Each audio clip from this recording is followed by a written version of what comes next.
You ate too much? A bit too late. So, I'm Jorge, David, and Anton will come back. And so, what's gonna happen? So, we're gonna do like for 30 minutes some learning, so some work about body work somehow. So,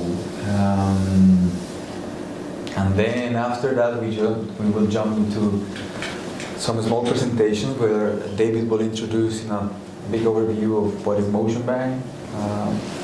Anton will go into a motion capture system, and then I will go into a specific case of use where I use the motion capture system into VR, to research VR.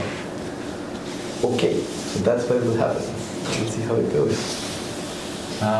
So I will propose that we come close as we feel comfortable with each other, into the middle. Try to feel your body, take some time for yourself. You close your eyes, you get into this comfy space with yourself. You need to touch your belly or somewhere. And you just stay here and breathe.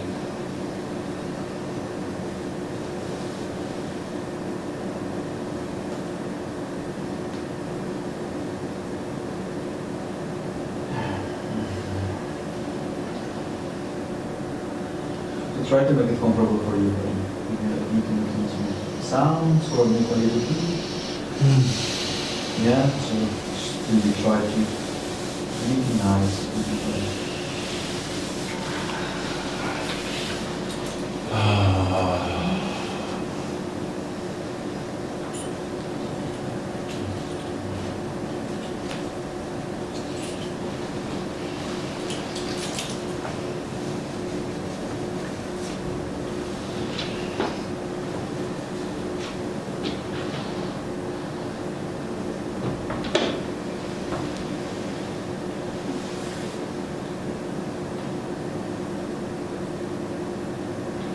Slowly, then just take some steps back, and then we will go into a circle.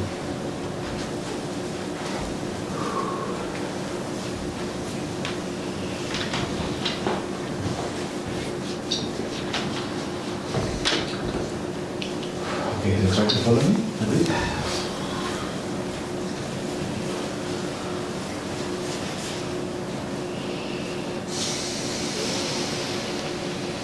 Doesn't have to be specifically with the shape that I'm doing, but just use it to stretch and relax.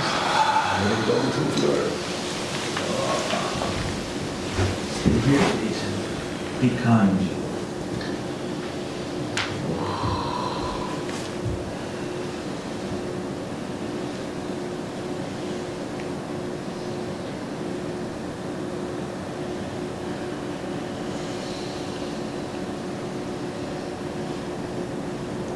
And then start going backwards. And from here, slowly, just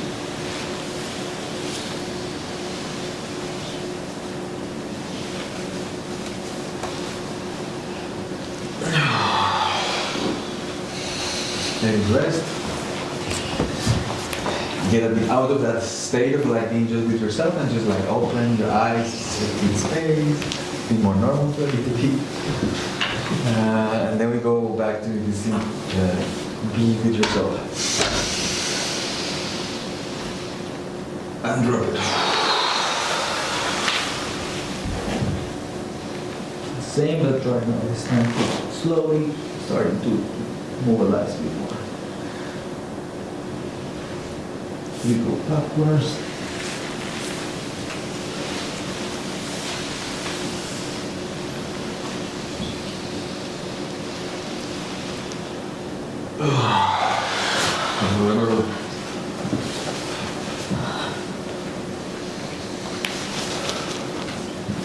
Okay, we try to do this a few times more, a bit more. Okay.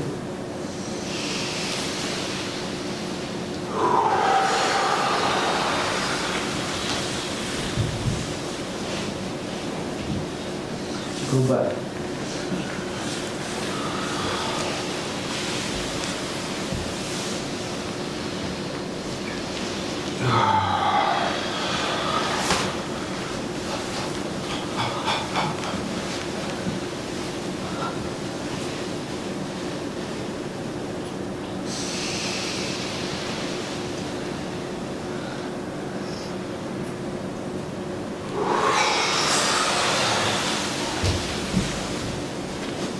Move back.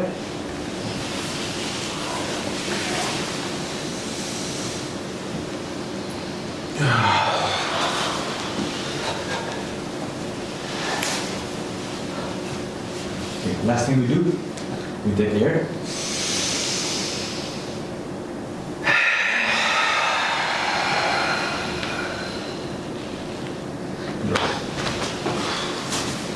And try to connect your movement, so then you use the movement until the last part of the air, and then also then you move until the last part of the air. Okay, so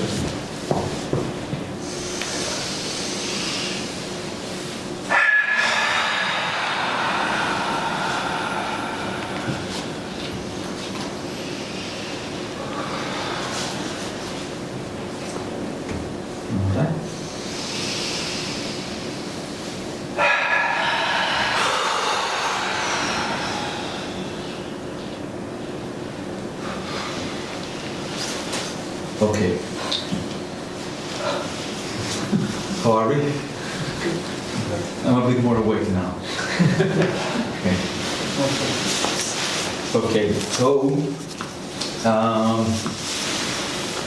we will move for 5 minutes, thinking that you have a ball in your hand. You have a ball in your hand, and the ball will move into the space. And just follow the ball and just do as you. Yeah, just we move thinking that we have one ball in hand. And you will hear a sound. I will put 5 minutes, you will hear a sound, and then we stop, and then we do a different quality of movement. Good? Yeah. Is it clear? Yeah. Okay, start.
Listen what that ball wants to do.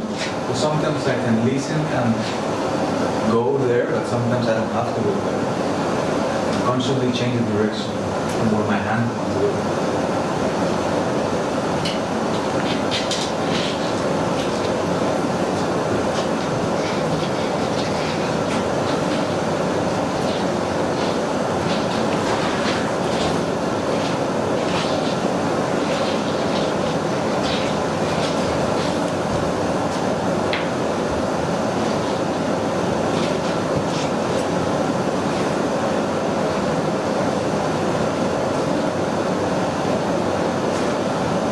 You can also drop sometimes what you're doing, so you can just relax and drop what you're doing, take some space and see what is happening, and then come back.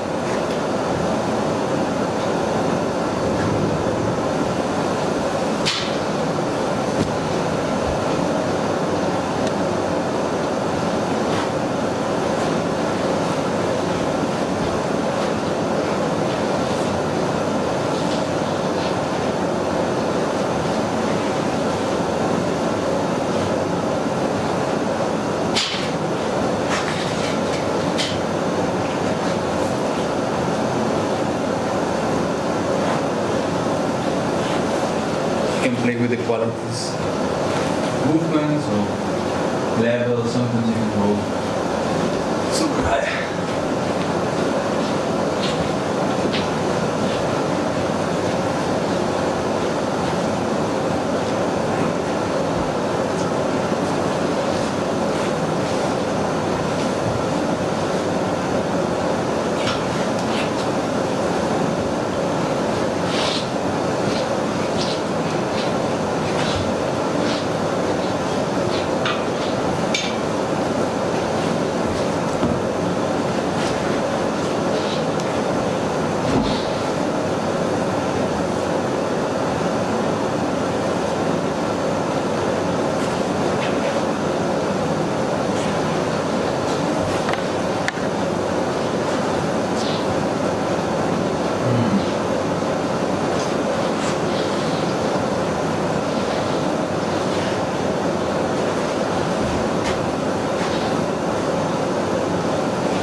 You can change. You get tired, yeah, you can change your mind.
Okay, so now what we do for 5 minutes, it's like we do, so we were focused just trying to have one constraint, now we just gonna just dance and engaging the whole body.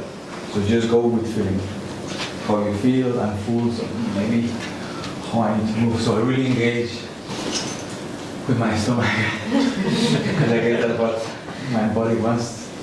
Okay, and we do for 5 minutes. Okay, you can put the music on. And the same, you can drop, take some distance, check the others.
Good? Yeah. So now we will introduce some analog VR work. So basically, how many? We are six? Are we six? 2, 4, 6, yes. Or do you want to? If somebody wants to, yeah? 6, 7. Yeah, okay. So, 1, 2, 3. So we are six. How we did it this morning? We were In more, couples. In couples, right? Yeah, 2 people, Yeah. 2 glasses, 2 Yeah. lights.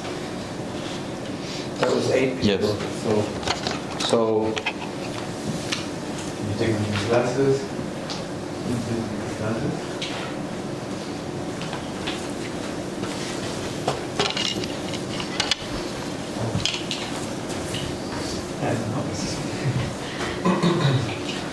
Neat. So,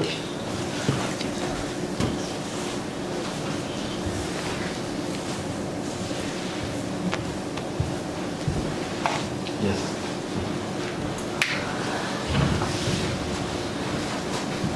maybe the test guy. Yes. Yes. So du kannst auch einfach wieder hoch und weg. Can we put this out? Yeah.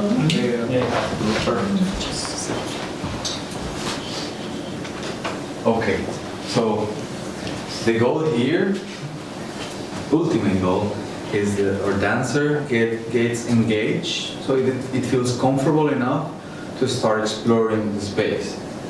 This, he will perceive this as a very strong, this is basically his world right now. So I have to be really sensible in the way how I'm using this, because this is a little bit aggressive. So the goal is that like the goal is that the person, so the person who dances, so this person needs to dance or should engage into dance, and the one with the light is taking care of that person. So I have to be aware that there are other bodies and also the light. Okay, so just explore, and at some point we switch roles and we'll see what happens. Okay. And we just follow whatever light we see, or Yeah, just you can, basically it's like on 2 ends. So the person with the goggles can experiment with like the distance, and I mean, this is why you need kind of like a trust relationship between the people with lights and the people with the goggles, because you need to know that you can move freely, and maybe in the beginning the lights don't move too much, so you can play with it, but it's again like you can basically figure that out yourself, like, so Yeah. maybe you don't need to, he don't need to stay with me if you feel like there's a green light, maybe there's a red light. So you just go into your world to try to put this in a way that you're not seeing more than the white, this white surface. And then the other person is in charge of taking care of the couple. Okay, but apart from that, how we deal with the light? Like the easiest way, like you can start just with the light on the floor. This is my light. Like you can start playing in relation to that. Once I see that maybe he's comfortable enough and is kind of like exploring. Or you don't have to start on the floor in the system. Yeah, I I mean, mean, a level, but more static. Maybe start with a static situation. yeah. Try So like just basically be sensible with the aesthetics. I mean, what you're bringing there, because this is very aggressive for a person that is not seeing. Okay, I have a suggestion. Could we switch roles just for 1 second to Absolutely. realize Yeah, of what is course. the reaction that we Yeah, of create course. on the other person? Yes. If somebody feels more, if somebody feels that he needs to be in the other role, you can switch. No, just to try out how to Just once. Yeah. Yeah. Then we realize how we can Yeah. use the light. Mhm. Okay. Sure. Yeah, I mean, in the end, experiment freely. I mean, this is like the setup, but like you're free to use it as you wish. Yeah. Like you guys are defining your own world right now. And also, if you combine 2 lights for 1 or 2 persons, then it also gets an interesting effect, because you have basically 2 light sources to orient towards or away from. So But something that has to be clear, like the people with light, they have to take care of one person. That's You can change person, like, if it's clear, that's yeah. So before we start doing that, like, so you can take care right now of her. Okay. Yes. You guys, you are. I don't know. We are. Maybe you are working with. So, yes. Fine. And then. yeah. So you work with him. Yeah. Okay. And you two guys? Yeah. Okay, so now we know who is taking care of us. So I Right. the blue light is taking care of them. Yes. Yeah, it's just feels goes all over. It's not that you see a point. And I will count like around 5 minutes. You will hear also some sound, and then we just switch roles. So if you need to talk, like maybe just talk now, but try to just go into the practice as once you feel comfortable.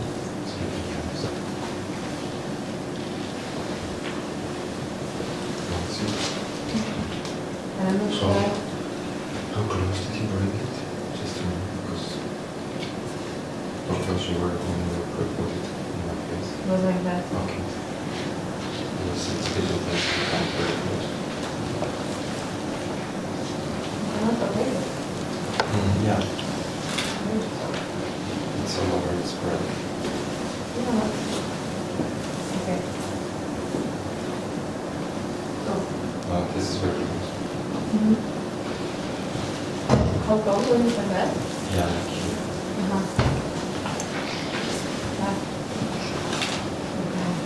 I'm going further.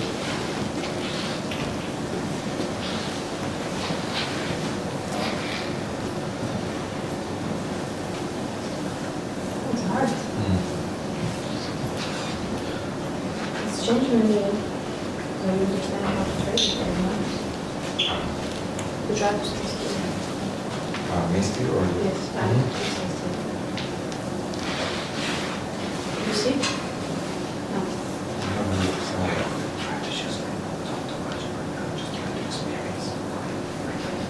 So the person who's taking care, the person with the light is gentle, and the person who is dancing is generous. So be generous with your movements. That's what it say. As much as you can.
You guys look gorgeous.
Okay.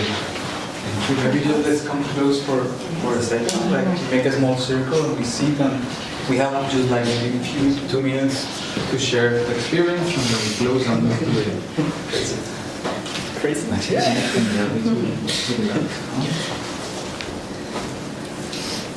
Maybe just let's sit for a second. I can put just the lights here and the glasses here. Come on, okay, yes. Come on. No, it's dark. Do you want them? Yes, please. Yeah, let's come back. Yes, okay, thanks. So how was it? Does anybody wants to say something? It's very difficult. Because it was like, if I have to dance with closed eyes, it's very difficult. And there was this installation by the Rimini protocol, we were like in English, fog with room, with white fog, and you could only follow some kind of lights. But you, yeah, it was kind of, I didn't have to dance because I was a visitor, but it was kind of similar experience.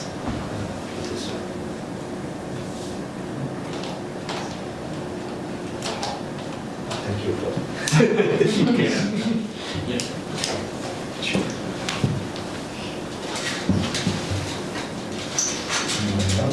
It was also interesting to guide because my partner was moving through the space kind of much, and I was like thinking, okay, I should somehow secure from collision and go out of the space. So I was moving kind of also much because of that, so to prevent crashing. Yeah. It becomes the sort of do it. Absolutely. Like you guys at some point look like so it looks beautiful. Also the lights and it looks just very aesthetically very pleasing to see from outside. Like, definitely. You have like very nice pictures. You have to ask. I'm not sure.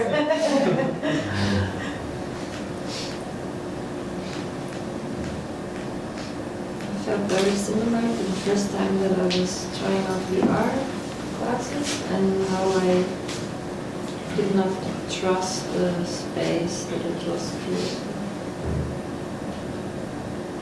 Also there with movement, I think like it was harder for me to Yeah. understand like my own extending the extension of the body.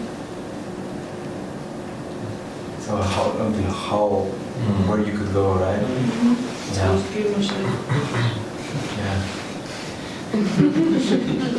because it was Yeah, and also because you have this relationship with this person that maybe you don't know so much.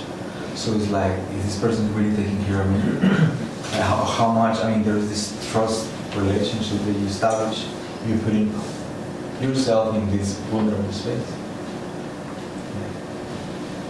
But it's like, you could see like the progression, like, in between, from outside, like, the beginning, everybody's a bit more close and slowly people start, literally start from this to expand. Some people expand more than other ones, but nevertheless it was from this to an opening, where people start more exploring a bit more.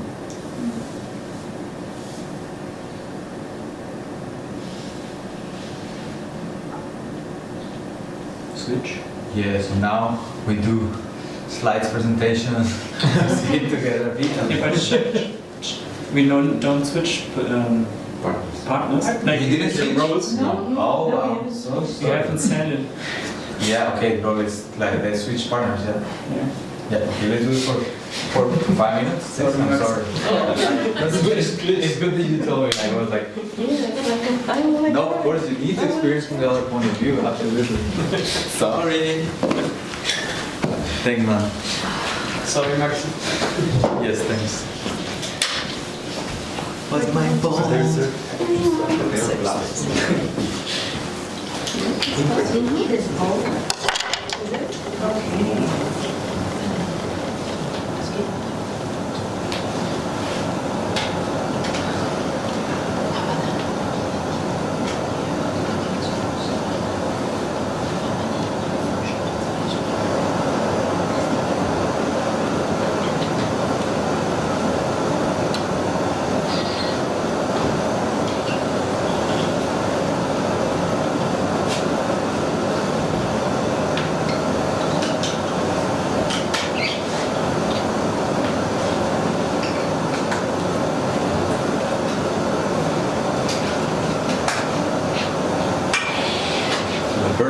takes care, is very gentle, and the dancer is very generous.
Okay. You can put the light back on. Let's come to the center. Let's put this right here.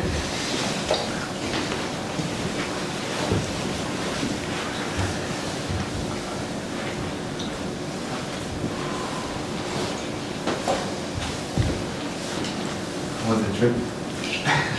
Trippy. It was fine when I understood that I can mix. I can close my pink with my arm and see other colors. I was like playing with this shutter. Yes, yes. Found that too, Like the shadow that you generate. yeah, and then I experimented with turning away from the light rather than going towards it all the time.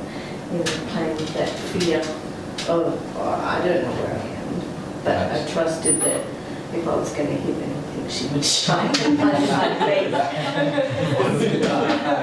Put the light. And you cannot measure the space. No. And I was kind of scared move much out of my safe borders. Yeah. I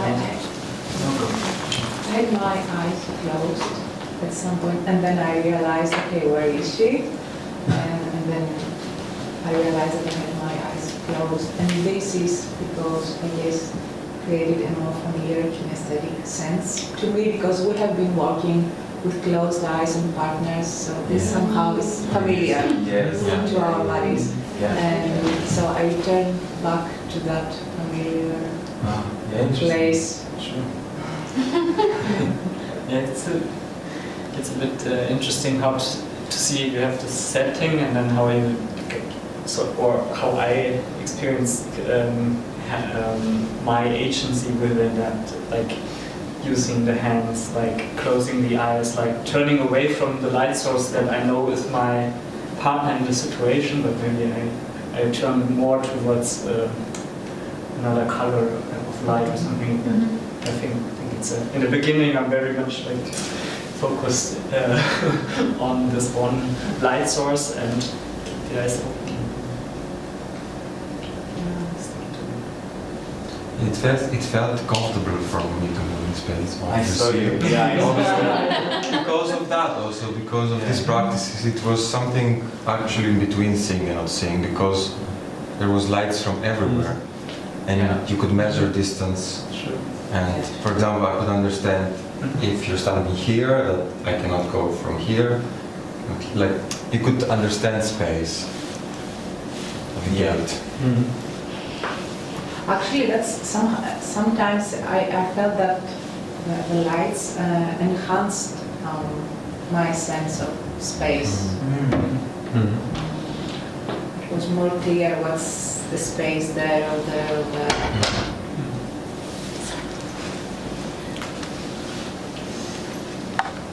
Okay. Yeah, maybe what I think I found interesting is, and that's a bit tricky, how much do you need to know? Like, in terms of the score for the dancer. For me, it's interesting then how you basically go into that ontological process of like finding out what are the limits of what I can do. Is it good or not? Like, because this is just a proposition, but I mean, it's for the body to experience a certain way. So everybody will feel different for sure. It's very interesting to see it from outside how everybody with their own possibilities interact with the other person. Because one is taking care and the other one is being generous. Okay, well now we can switch. Sorry, by the way. We can switch now to the presentations. Thank you, guys. Yeah. And we will come anyway back to this. Yeah, maybe it resonates also with what follows, hopefully. So we can see it, I guess, here. And yeah, we're looking we have a projection there. You can also take some of the pillows or a chair if you're more comfortable sitting on a chair. Oh, I like This is my friend. By the way. Yeah, this is my friend. how is it? From tanzdigital. Yeah. What's your name? You were there. Yes, we were there. Yeah. My name is Tamora. Ah, yeah. Yes. Now that you say like yes, I remember.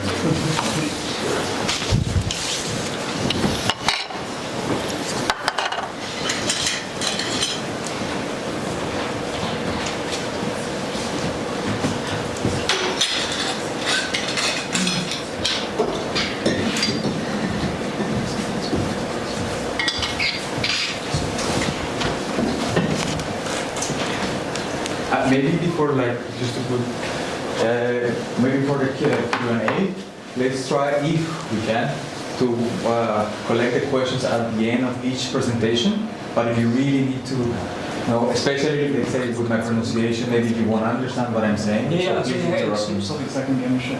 But otherwise, just wait, collect the questions at the end of each presentation. Thanks.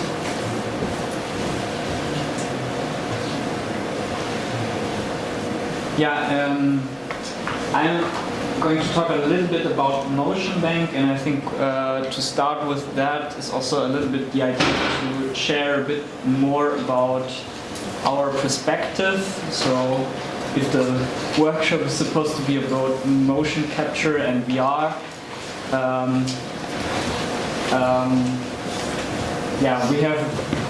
we bring certain experiences and certain perspective with us, which is, and we already know that there are different other types of motion capture happening within these 2 days. So it's it's just one perspective that comes out of a certain history also, or a certain projects that we've been involved in. So we want to also share a little bit about that. Motion Bank is actually not so much, we haven't done so much with VR yet.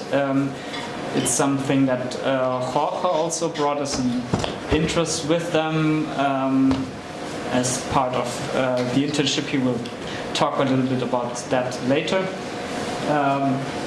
We brought a very specific setting that came out of this exchange through their work, and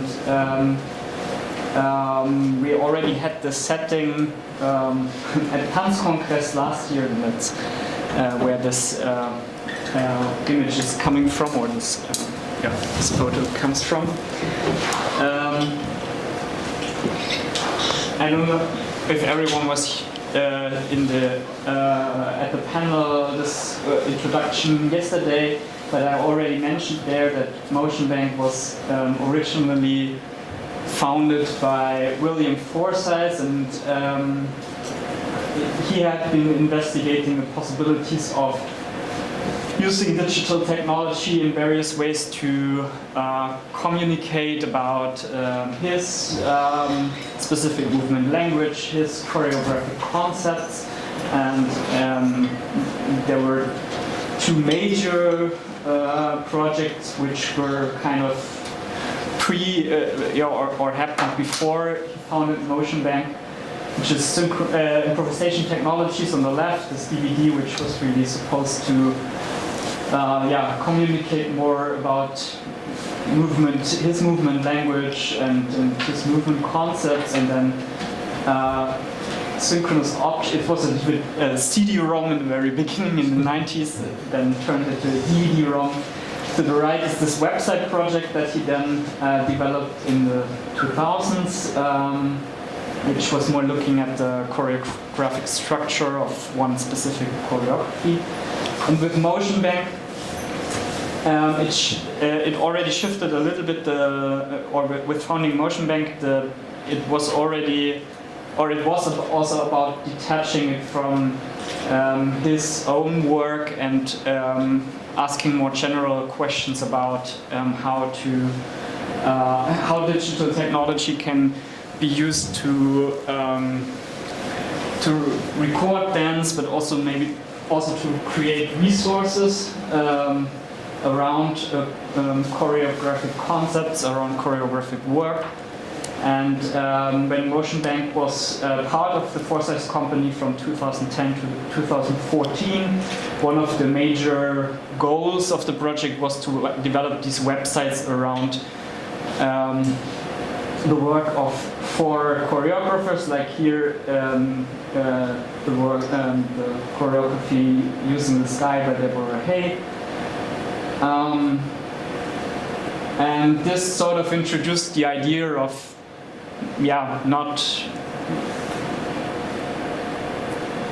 developing something that is bound to one specific choreographer and one specific way of working or one specific movement language, but to see how tools and methods and questions can be developed that are more for the dance field and more or where the dance field in general could maybe somehow profit from.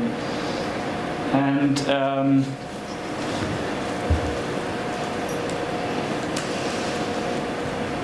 this mainly involved this websites which came up as resources, but it also involved already the question of how movement could be captured, and it was a bit still coming, or there was still a question that Forsyth himself also brought up, which is what else could this dance look like, which was something where it was a question that he was interested in, but that also maybe influenced the ways of how digital technology was then used to sort of turn dance movement into data and to create also something new out of it. So, for example, here Armin Weber, a 3D artist, used not the data actually, but because it was just a handmade 3D animation, but it was based on the recordings and the choreography and the recordings of the choreography. So something completely a new digital artwork sort of emerged from this process.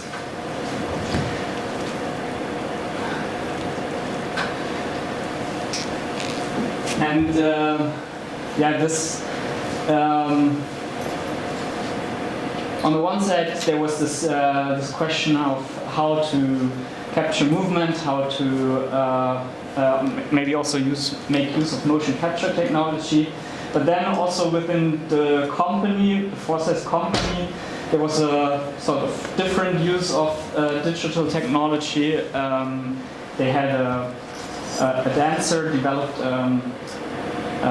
a software within the company to solve the problem of rehearsal documentation, because they were extensively documenting their rehearsals, recording each rehearsal basically. And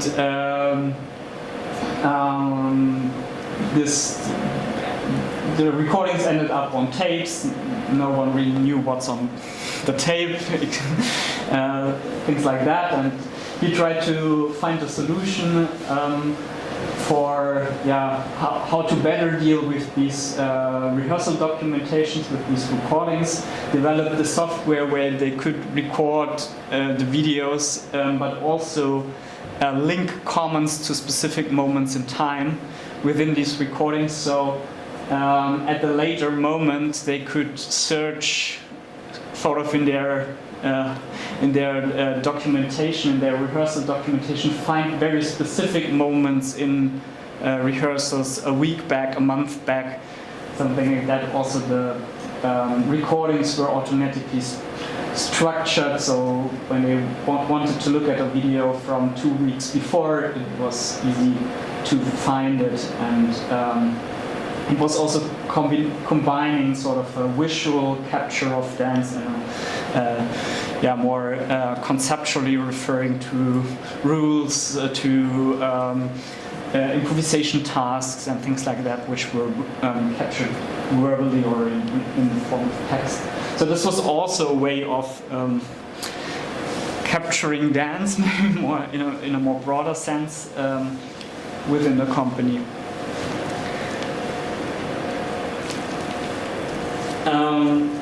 After the funding for this phase with the Forsyth company ended, and then also William Forsyth left Frankfurt, and the company changed completely. Motion Bank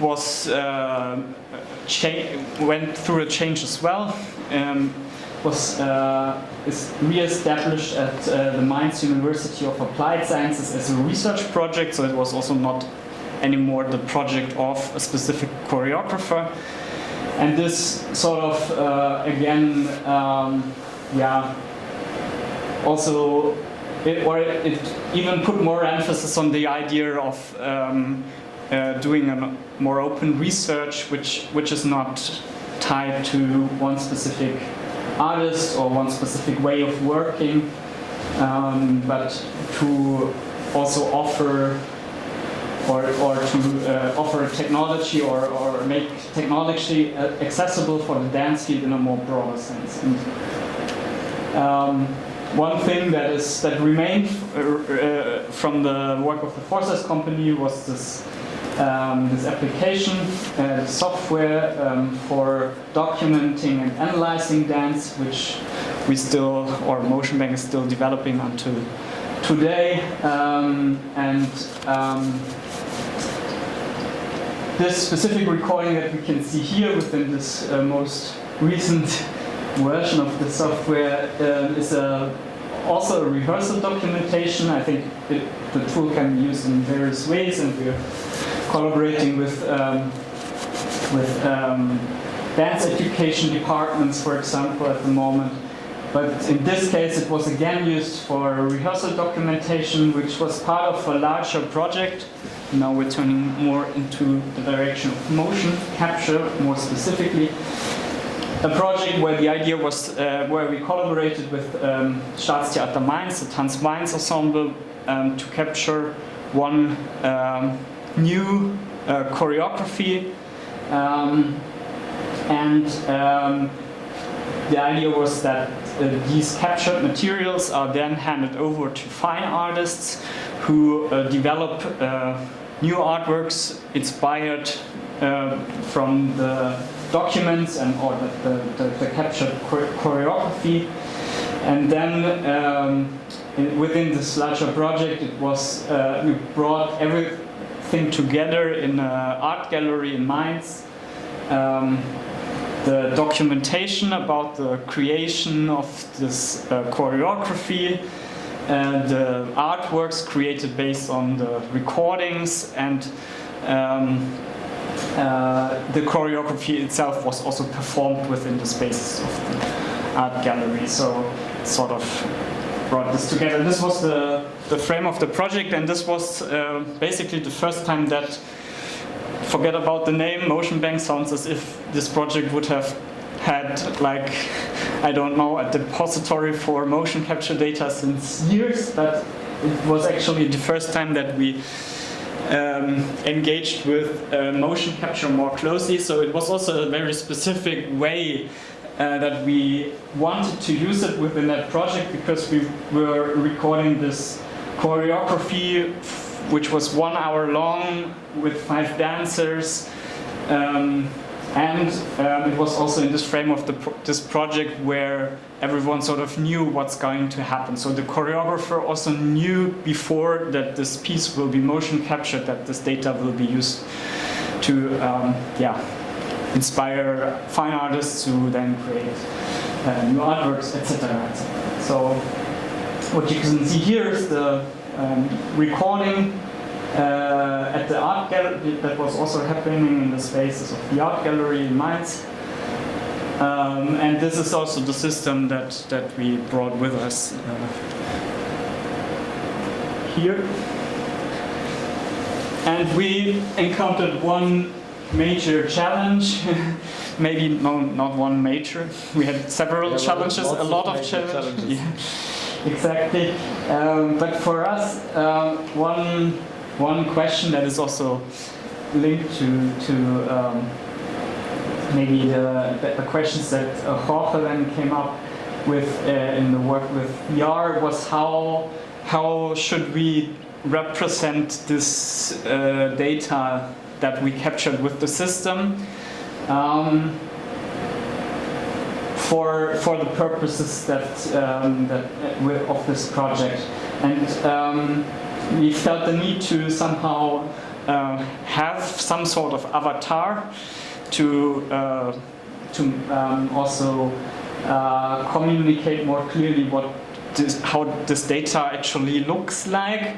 But on the other hand, we also thought that these avatars are often very normative, and that also it's already a normative model that, or a normative concept of the body that is implied by using such a motion capture system. But then for us the question was how do we deal with the representation We didn't want it to look like in a computer game or something like that. So we were sort of looking for good visual representation within the purposes of this project.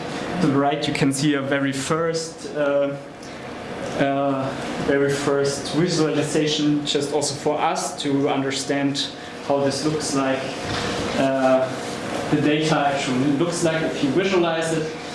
And there was really also a design research process involved with a designer that who was working for us quite a while, Christian Hansen. And this to the right, you can see what we sort of came up with.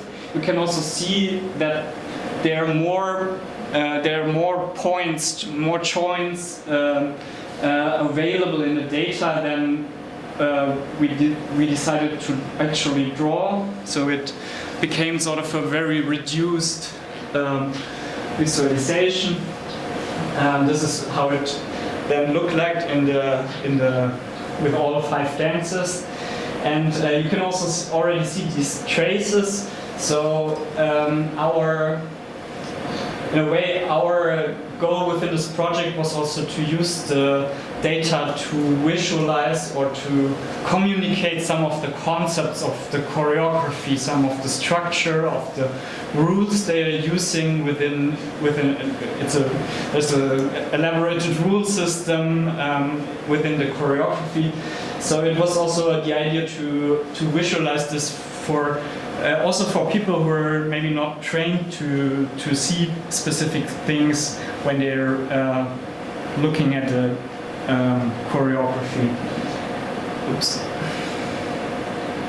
This is an animated version, and this is a good example actually, because here the dancers were playing with an imagination, or they were imagining sort of something they call black holes, so a certain point in space, and when they pass them it triggers a sustained movement. So in retrospective we try to visualize this, to use the possibilities that such data provides to visualize this concept they were working with. Another way was to segment the choreography a bit more and look for a specific look from a data perspective, so to say.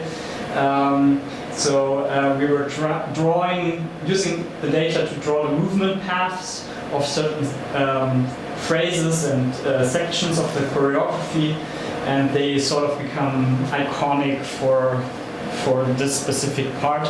And of course, this also links a little bit back to that the choreographer Taneli Terme knew that this will be motion captured, so it definitely also influenced his way of thinking about how to choreograph this piece.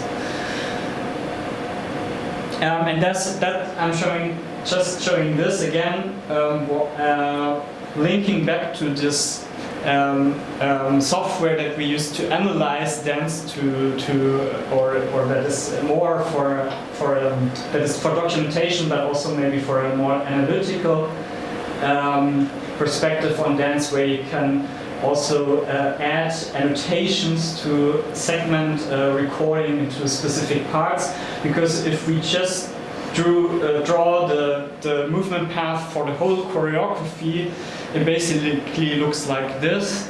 So a software tool that the software tool that we are developing also helps us in this case to segment the recording a little bit more and look at specific parts based on based on the structure that the choreographer and the dancers were developing together. Again, it was a very specific project for us. We used this motion capture data and the whole documentation to create this sort of exhibition, a side exhibition within the exhibition, where we were trying to communicate to the audience a little bit what is happening within this choreography. This was then part of the exhibition in the art gallery.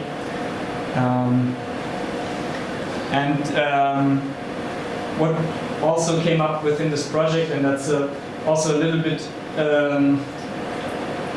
this is also linked to the idea of Notion Bank to provide or to make technology somehow more accessible for the dance field. So that, for example, Anton developed within this project this small application where you can also load this motion capture data, and then it allows you to stream it to a coding environment, for example, where creative coders or I think you don't even need to code. You can also stream it to an audio software or something like that directly, and link it to audio to modulate some audio or something like that. So it's meant to make the work or make working with the data more accessible and easier. And this is my last point. So this is, we're not an artistic team working on our own art projects. It's a bit more to the idea to facilitate collaborations, for example, between people coming from the dance field, people coming from the field of technology and design. So there's this format that exists since 2013 already, which is a lab format that we try to we host in collaboration with different institutions 1 week where people from the dance field and from the creative coding scene, from media artists come together and collaborate on small projects. Sometimes they also become bigger, but this is also one of the formats that we are doing from time to time, if possible, and if resources are available. So I'm finishing here, and I think we should take a short time for questions.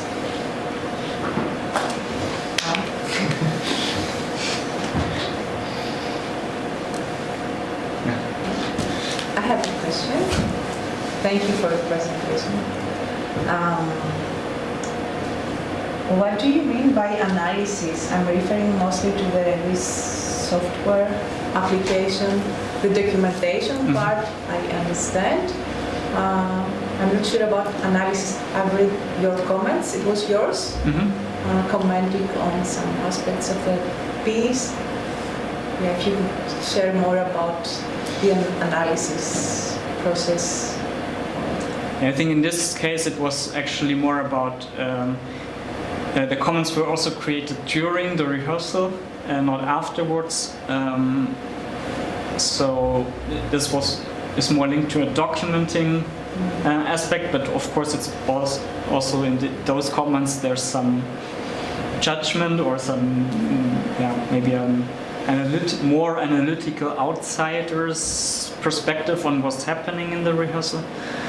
But then this general possibility of linking comments to specific moments in time and segmenting, maybe also recording into different phases or identifying movement phrases implies a sort of, or it supports a very analytical way of looking at a recording of movement of dance.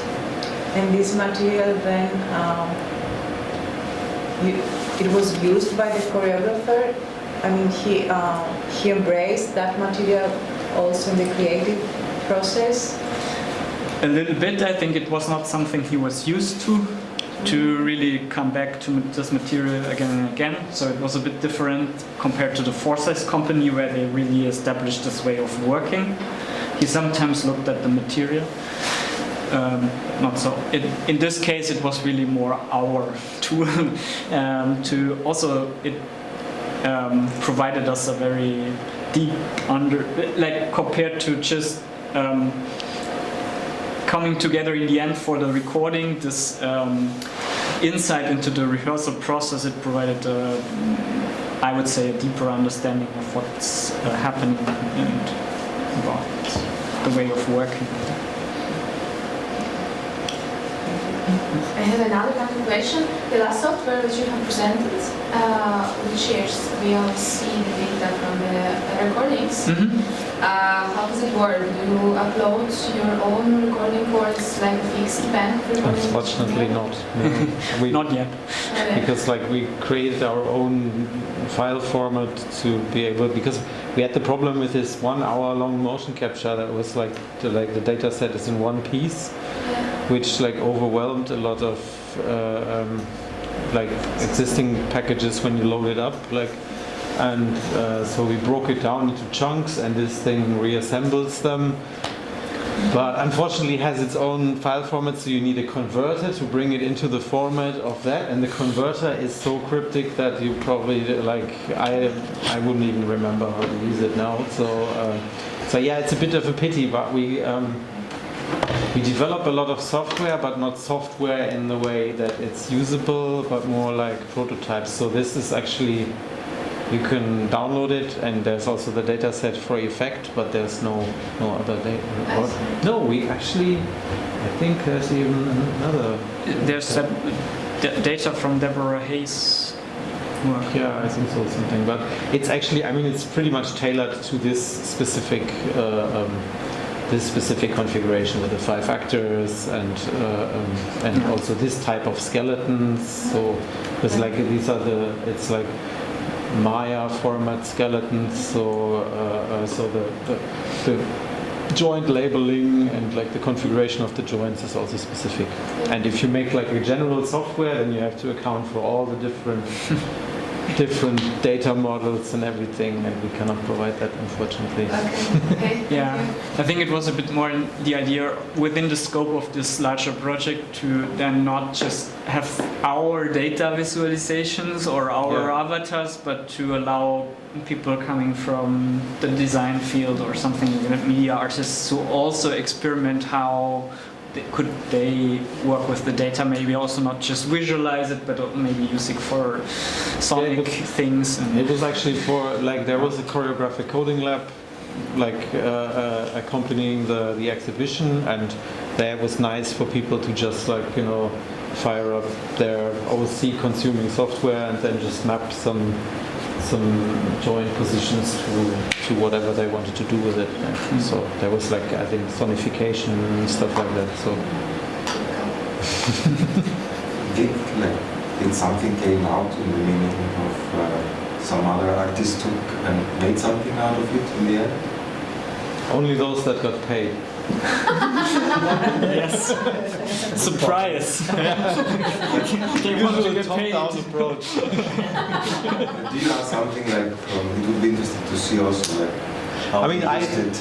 I personally did a 2-hour ambient live set, like with the player and Ableton. So, but that was more like a spontaneous decision. Yeah. Then the sound designer of who also did the soundtrack for the piece, he also made for this exhibition within the project. He made the sound installation, which also used the data. Mm-hmm. And then we sort of had budget to invite 2 artists from field of digital arts and choreography to create also 2 VR pieces.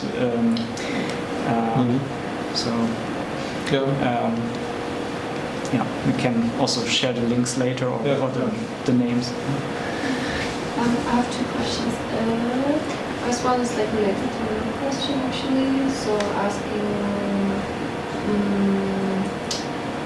like what kind of parameters you went for in your analysis?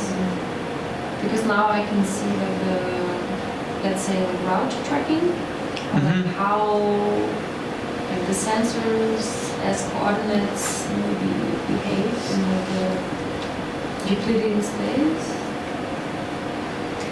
I think Anton will catch up a little bit on that when he's talking about the motion capture technology more specifically, and how one could work with that.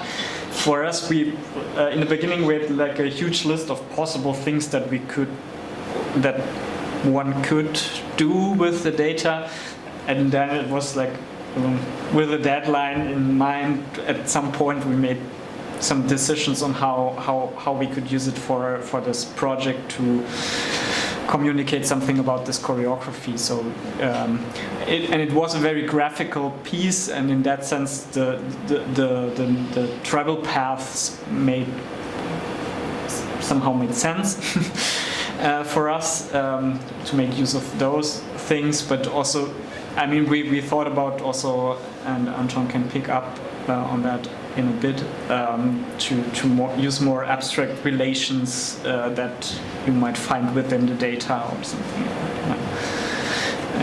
And also to look at very different. To like positioning in space. Yeah, it's very specific to this piece, because if you look at this piece, then it's very much about like 5 people organizing amongst each other in the room in this circular path. So obviously there's like first like just a general positional tracking of the person in the space, and not so much focus on maybe like hands or like more complex figures.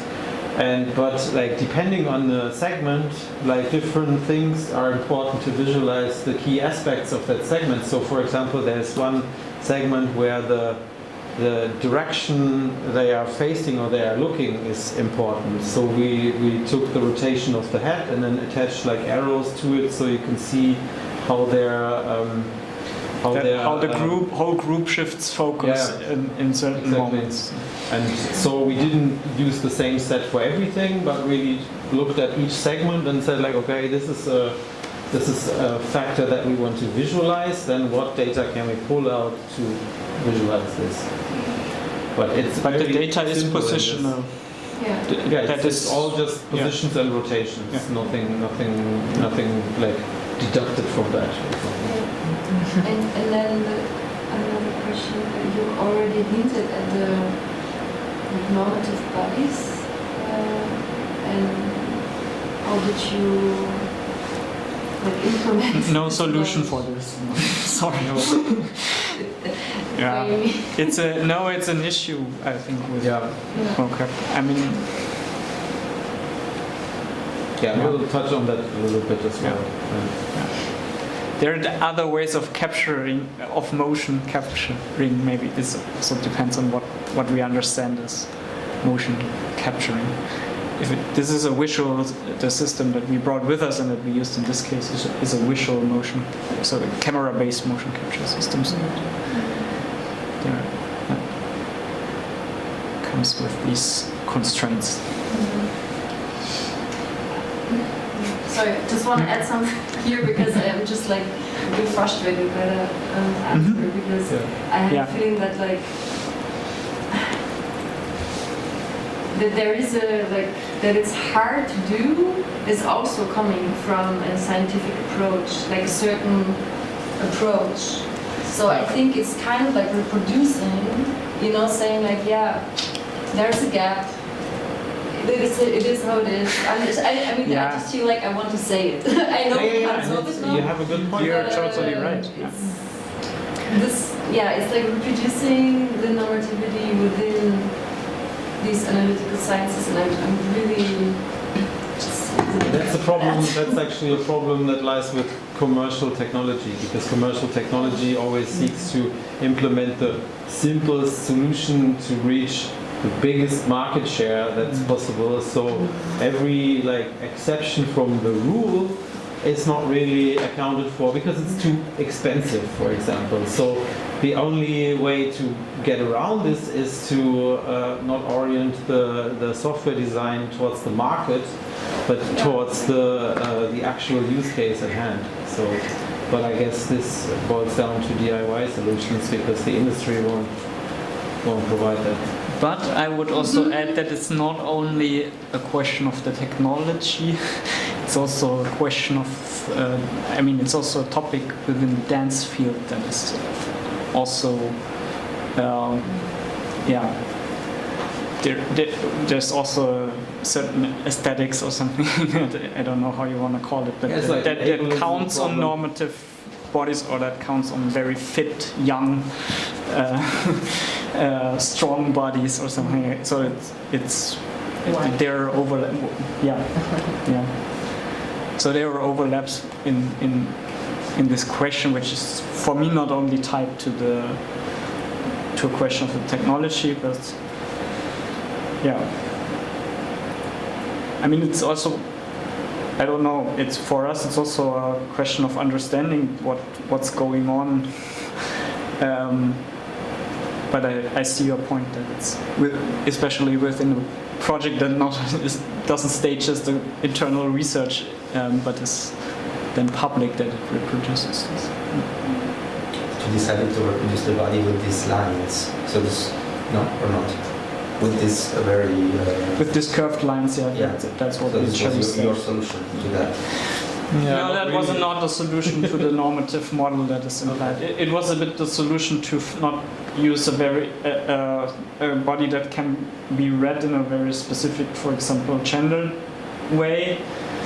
I don't think it's the perfect solution, but for us, we just found for this project, let's try to reduce it as much as possible. Yeah, so we wanted to get away from the stick figure, like just like this. Yeah, the stick figure with the yes. Normally it's a stick figure, or it's often a stick figure with very stiff. Yeah, if you just connect graphics. all the dots, then you end up with this like very static, artificial stick figure. Do you still use the Peacemaker software or not? Yeah, a version that we're developing now in Motion. But for who is the user that you want to... Very different kind of people, choreographers, dancers. Within the current research project, we're using it together with HZT, with the Inter-University Center for Dance, with the students there, at University for Music and Performing Arts in Frankfurt, with the students there. Sometimes it's more about documentation, sometimes it's more about reflection and analysis. And do you have a specific focus on dramaturgy with this software? Because I can imagine it could be very... Within this project, for example, we also were looking a lot of how the dramaturgy of the choreography evolved throughout the rehearsal process. Yes, but yeah, it's also one possibility. And it's not going to be an open software. It's supposed to be an open software. This version that you've been seeing here, it's still so much under development that it's not open at the moment. A previous version is open, so you cannot just sign in, but if anyone is interested, you can, we create accounts. It's a web application, so you can use it in the browser. Yeah, and you use videos that you put either like unlisted on YouTube or you link from your Vimeo, so we don't have like asset hosting or anything, but like you can annotate web-based content basically. You can also put video files on your own server and just enter the URL. So I think we should move on, but maybe have a... Maybe don't interrupt me. Maybe don't have an hour.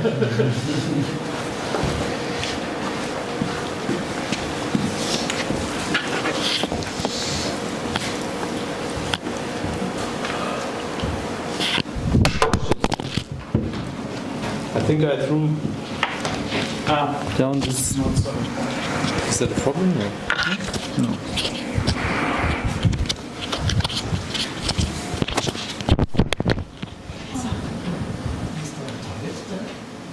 No, it's down this hallway.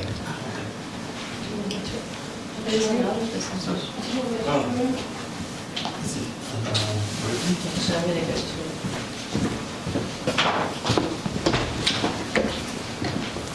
Short break. Yeah, of course. 5 minutes.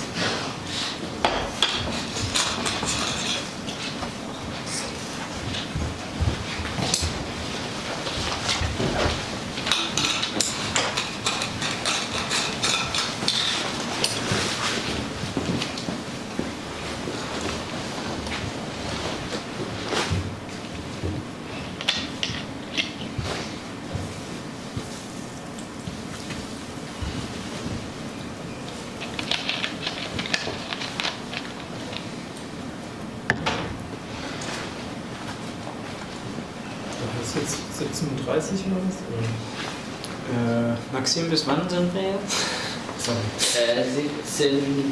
5 vor 17.30 Oh my god. Just got 5 minutes less time than I thought. Nein, 17.30 ist okay.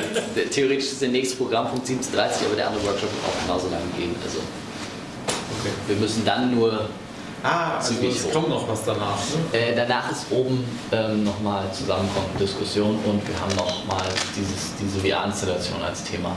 Okay. This is about timing. Yes. Yeah, so the time is as planned, we just have to be, just have to hit it. So we have to close at. When do this finishes? At 5? 5:30. 5:30. Ah, okay. Okay. Yeah, that's okay. Muss ich bis dahin die Capture-Sache am Laufen haben? Wie bitte? Muss ich bis dahin die Capture-Sache am Laufen Nein, du musst gar nichts am Laufen haben. Das ist alles gut. Ich würde fragen, wie lange habt ihr das System hier stehen? Morgen noch. Also, morgen noch. Ja, das geht. Ach ja, stimmt. Und dann, das ist echt bescheuert irgendwie. Also, ich kann das irgendwie. Ich hab gerade die To-Dos runtergeschrieben. Eigentlich ist es trivial. Ja, das denkt man sich immer halt. Ne? Denke ich mir auch immer. Das ist ja trivial, das geht doch easy. Und dann so 3 Wochen später, ich gebe auf. Ja.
Du kannst auch noch die IP haben von dem Tracking-System.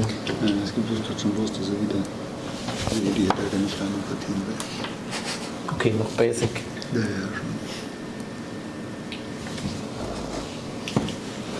schon. Aber IP wäre trotzdem nicht schlecht. Ja, das ist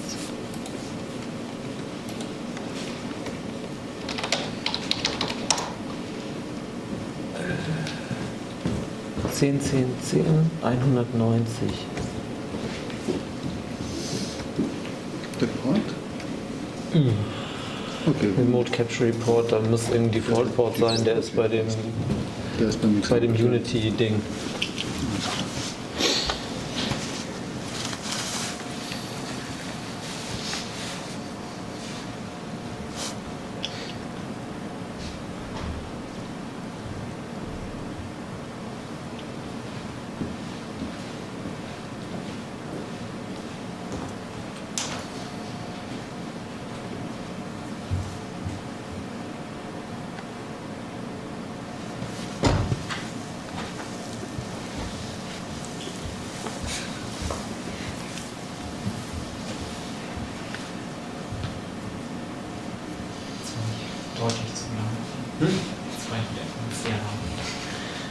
Kaffee mache ich jetzt.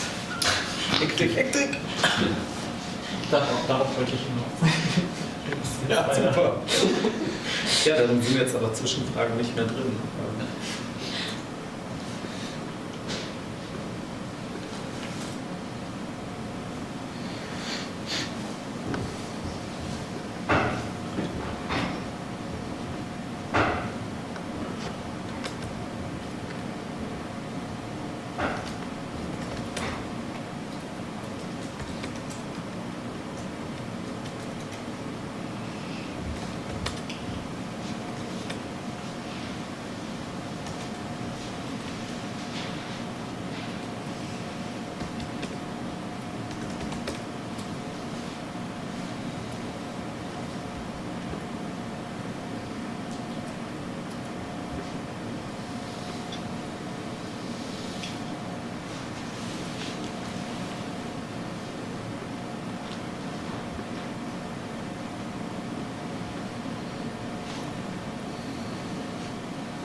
Hoffentlich nicht Kaffee.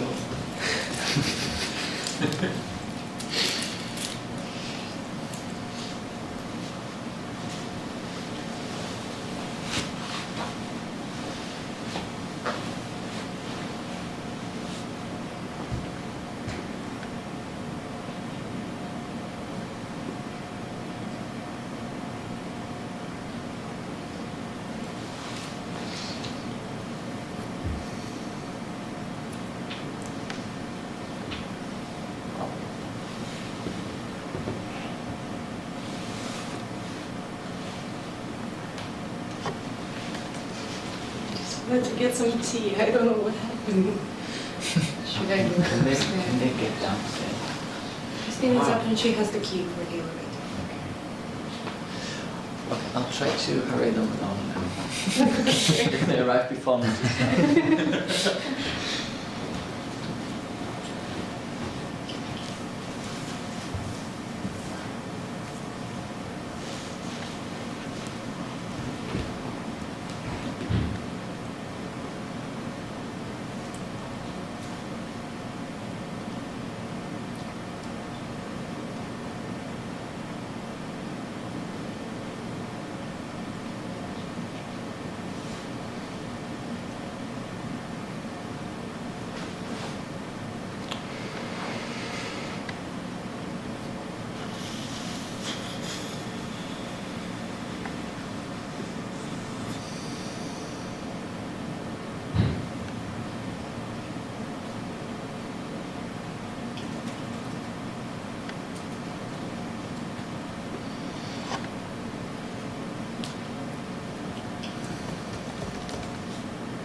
we're complete, right? Yeah.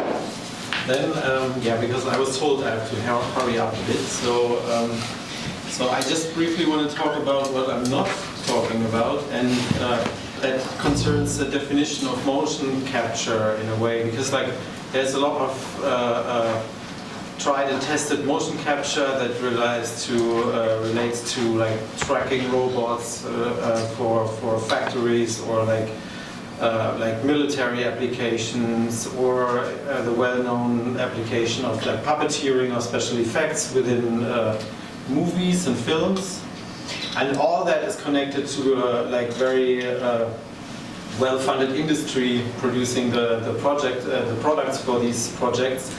And so I don't want to talk about like expensive motion capture studios where you can like have trained technicians assist you in capturing extremely precise movements, but rather specifically motion capture in the context of performing arts. And so for me this requires three, or like I mean this, like I'm only speaking from my personal experience with that, so there's probably other ways to define this, but for me it's like three central components that are important for this topic of motion capture. And so this is obviously motion, but motion at first is only really a simple thing. It's tracking the position of an object that changes over time, and this object is first of all unspecified, and in that relationship to performing arts, I would say it is a function of movement, which itself is a function of dance. So it's always reducing a level down, and this motion factor is really extremely reductive to basically a timestamp and a positional vector or rotational vector. So it is a very like atomic element. Then another element is volume, which is often overlooked because like you tend to use those solutions that give you like the position of key points, but they don't tell you anything about the properties of the volume that is moving in space, which can be connected also to costume design, or things that like if you're wearing a costume that obscures your physique, then those traditional motion capture, like skeleton-based motion capture systems, will have problems finding your key points. So volume, I think, is a very interesting thing to observe as well when you're digitizing dance. And the third one, which is also like for me the most interesting, is the topology, which examines basically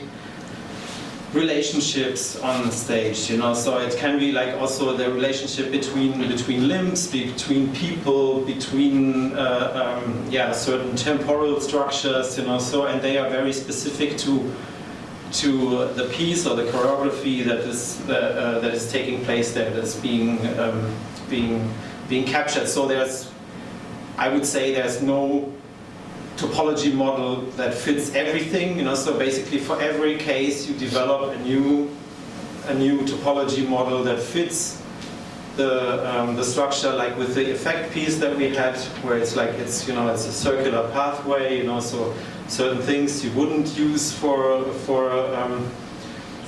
digital analysis, some things you would emphasize, and so I don't know, it's like it's very very specific thing. And then basically there are also the question about the methods that you use. So in the sense that if you take away all that super high-end stuff and you really look at what you get for like a small budget, then there's like the IMUs, the inertial measurement units, like the positional sensors that you can wear on your wrist or on other parts of your body, and that gives you like, it says it gives you absolute position, but it's always difficult. It drifts over time, so it's not super precise, but it gives you also changes in movement, so acceleration or rotation, so you can fetch data from that, and then there's the other, the visual method, which can be like the most basic thing, stereo vision, to infer distance to objects. But that doesn't give you the 360 view. But if you add more and more and more to this stereo vision, more cameras, like we did here with these 9 cameras around the truss, then you have a 360 view, and then you can you can find coordinates of key points that you identify, like using computer vision, for example, and then you infer their 3D position. But this method has its problems because it's very heavily relying on a steady vision field. So basically the light cannot change too much because then everything looks different, and then the system gets confused as to what it is tracking. Or it also has just problems with occlusion, so someone is behind something, so you don't see it anymore, you can't track it. And last of all, there's like the lasers, which in the consumer realm boils down to Kinect, basically. So you have like a time of flight management, measurement of a laser hitting a surface, and the benefit of that is basically that it can operate independently of the light condition. I mean, you can also confuse it with like hot lights, but if you use like LED lights, then you're probably mostly fine, even like if the light goes out and on, and then you still have like this depth view. And it's nice to create point clouds to infer volume, for example. But it's also difficult to get like a 360 setup with this. So, and obviously you're free to combine all these methods as you wish. I mean, it's kind of like our system supports using IMUs to stabilize like arms, for example. So you have this visual system and you affix these sensors to your wrists, and then your arms will be more precise. So it's like most of the time actually you will want to fuse different methods to get more reliable data. If you want more reliable data. If you want that, exactly. And I mean, it's then also the question like, what exactly are you using the tech in? So, for example, one option is the live situation, which also has the problem that you have to somehow balance latency versus quality. So the more error correction you have, the more processing goes on, the later the data comes to you. So basically you always have to see like, okay, how much quality actually do I need here? And I mean, then you also have something that you have to basically think about is the environmental factors that influence the setup during a live capture, which can be like, for example, like if you use Wi-Fi for transmission and then like hundreds of people come in using their mobile phones, then your Wi-Fi connection just breaks away and your sensors are off, basically. I learned that the hard way at some point. So, and then you can use Bluetooth or like different setups. So, but it's something to think about. But environmental factors, it's also like lighting conditions when you're using visual stuff. So, and basically this makes you think about how robust is my setup. And in turn, you can also ask yourself, how robust does it need to be? Because since maybe you're not so much interested in super precision, like, I don't know, like the military would be, or like some kind of like special effects crew for some Hollywood movie would be, then maybe you can do well without precision. Like you just need like some general dynamics or something, and you can maybe even like work with glitches, you know, because like the environment, your DIY technology will inevitably present weird behavior to you at some point.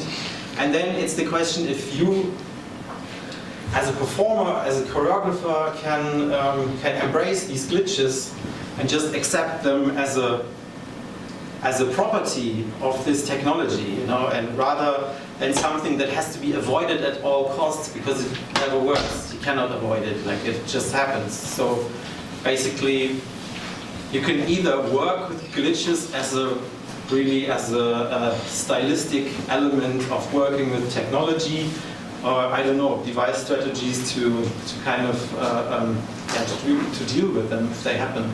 Because I've seen people carry like motion capture or sensor glitches very, very graciously to the performance. So it definitely works.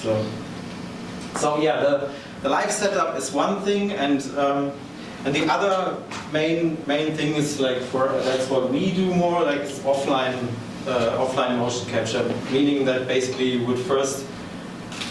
you would do a recording, and then you have all the time in the world to basically run error corrections or even out some outliers in the data where you see okay, this one frame glitches heavily, so we just smooth it out. Or post-production, we had for the effect choreography, our intern Moritz, he sat down for a week just basically ironing out misplaced limbs or weird unnatural poses or something. So in the end, it looks fine, So and why would you do that? I mean, it's kind of the offline work basically poses possibilities for translation processes that are not possible in this real-time setup, because you could use the data to generate notation that you either incorporate into your choreographic process, or that you give to someone creating music from that, or you can even translate the motion capture data into completely different, sculptural formats or something, So yeah, this basically opens up a very different way of dealing with that data. And then the question would be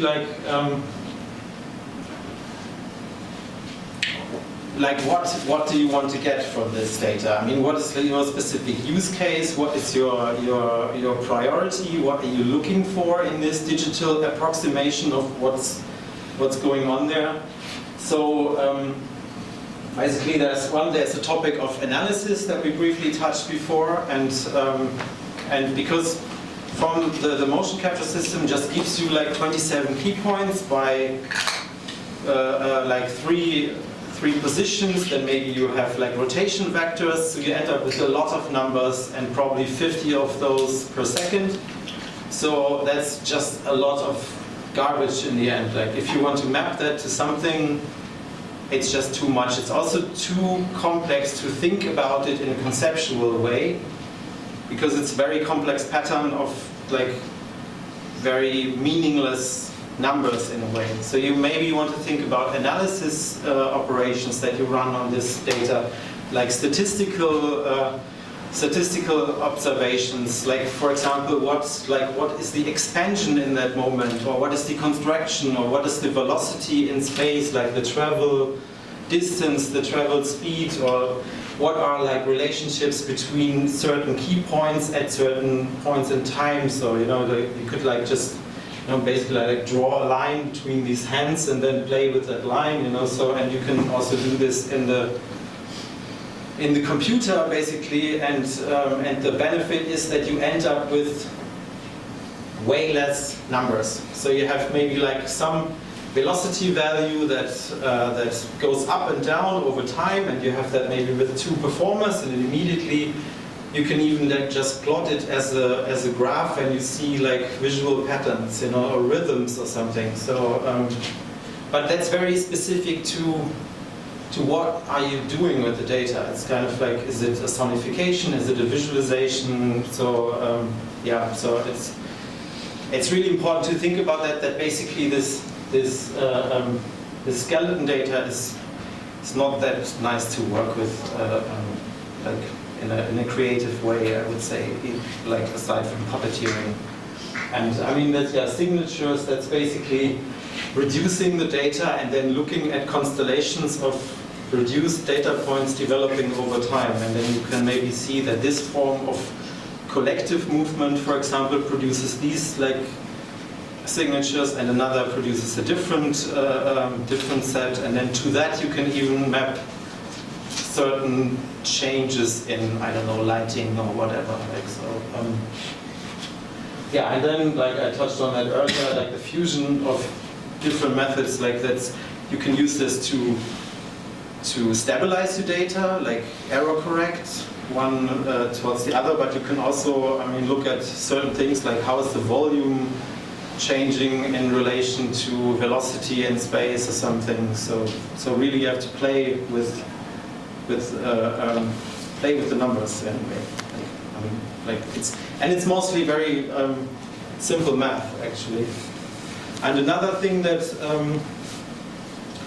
that is important for the practical use of these systems is to think about using like ready-made industrial solutions that are mostly like we had that. It's kind of it's not really sufficient because it's mostly tailored to a very general use case, and then it's kind of a lot of times it's boxed in some workflows that are maybe like for film industry or something, and so if you want to break out of these workflows it's quite difficult. And on the other hand there's like the DIY solutions, like just go online, order your Adafruit like IMU sensor and hook it up to an Arduino and like a Bluetooth module, and then just send that off, and you can already do a lot with that. Like, so it's really, I mean, then again, it's the question about precision, like, and also like, can you afford to put in all the work that is needed also to make these DIY things work, because they don't work out of the box. Like here we pay like maybe 15,000 euros. We have an integrated solution that works most of the time. But then if it doesn't work, you have customer support to call and yell at. So yeah, but I mean, it's most of the time you don't really have the money. Like nobody gives you enough money to buy a super expensive motion capture system to realize a project. You know, you would need something where, I don't know, like yeah, some infrastructure to use. But yeah, that's a totally different discussion. And then portability, I mean that in a way that also like how do you get this to a performance? Like how can your setup travel with you? Like can you deploy it in various environments? Like and yeah, how flexible are you with that? Like, or is it just bound to a certain place? And also, are you dependent on people to operate it, or can you operate it yourself? Because maybe you don't want to be too dependent on people that are not really tied to your operation, you know, for this thing to operate. It's the same like if you only get the chance to occasionally record some motion capture at a studio and you pay a lot, then you're very dependent on those, and like trying out doesn't really work. And then last would be something that should be discussed more, and is like it's the paradigms that are used to generate these data sets. So it's about like hierarchies of key points. So for example, I don't like the skeleton model because I think it's insufficient to describe the dancing body. And also, if a body appears on space, it can also be like, it can be two people acting as a body, or it can be a non-normative body, you know, that just is not adequately captured by this skeleton setup or this data model. So you really have to think about, what is my data model? Like what's it, like maybe I only need two sensors, or like, you know, it's just one key point that I'm interested in, or like more, or I don't know, like, so, but yeah, this is basically, yeah, this is an important question before planning your setup, basically. And then last is that basically the technology shouldn't be something that just approximates or reproduces the reality at hand, but it should be something like an extension. So rather think about the technology augmenting the possibilities that you have as a performer on stage, rather than just creating a digital clone of yourself that just basically reproduces what you do, but in digital anyway. So it's also kind of like, yeah, I don't know, like, I don't want to go in these like post-humanist co-creation things with AI or something, but really like it's kind of like an adversarial relationship to your technology or something. So, yeah, so that was the real quick version. Yeah, you managed to. So I don't know if there's questions, but or if there's like, is this still possible for questions? I really hard. At the moment, yes. Yeah, at the moment, yes. Yeah, you did a good job.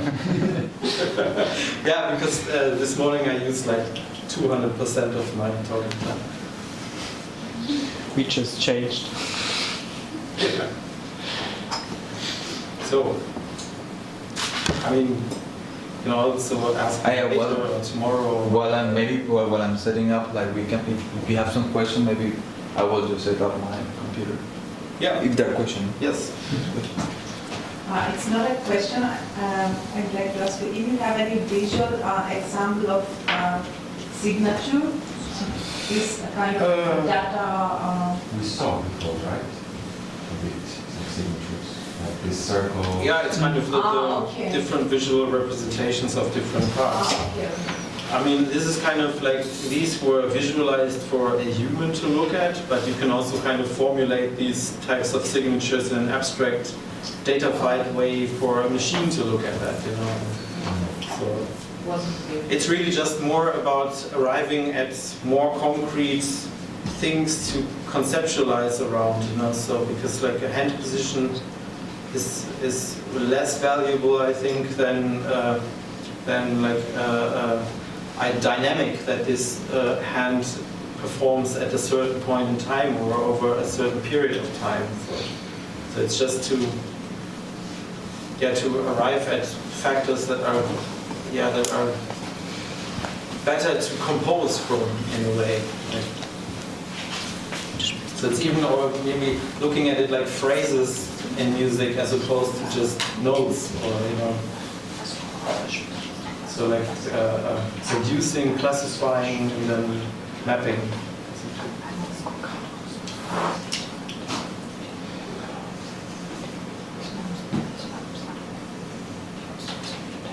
What do you think about the Rococo system? I was super interested, and a friend of mine actually tried it at Doc 11, and the only bad things I hear about is that the sensors constantly break because the people are rolling around on them, and then just like you always have to unscrew them and then they fix the cabling and everything, so they're not really dance compatible. So, but I have seen very robust DIY projects that just like work on cases that also don't hurt you when you roll over them, but they are also very sturdy. Because what I also saw is like a battery exploding because someone rolled over it. Like, that's a cautionary tale for all DIY projects. Always put the batteries in fireproof enclosures, maybe not roll around on them. Just a small thing about the Rococos, because we had Doc 11 here last year, and they said they had good experience. Just one thing they were frustrated with was tracking feet. Yeah, they're always they had issues about the feet, which is kind of important. So yeah. That's the number one thing they said. And what is your attitude to OptiTrack? Sorry? What is your attitude to OptiTrack? What do you think about OptiTrack? OptiTrack, I think, yeah, it's fantastic. I mean, it's like you can construct your own marker combination. The only thing is like I guess I don't like stuff that forces you to wear stuff that you would normally wear. I mean, it's the same for the Rococo suit. and attaching stuff to yourself to track. I don't know if that's really the right way. I think it's better for super precise like game design or like movies or stuff like that, and it's super expensive. Yeah, and especially for dance, no, like all the systems. Like I tried like notches at some point, and this has, because they use this Bluetooth, so they have this constant. You have to pair them, so there's a lot of hassle with all this hardware. Like in this, a setup like this one works very well, as people see. For a specific case of use, like the one that I was doing with them. Yeah, I mean, like on stage it won't work. But like they already experimented with like infrared filterless cameras. So you basically look at the infrared image to be more independent from lighting conditions. But it didn't work.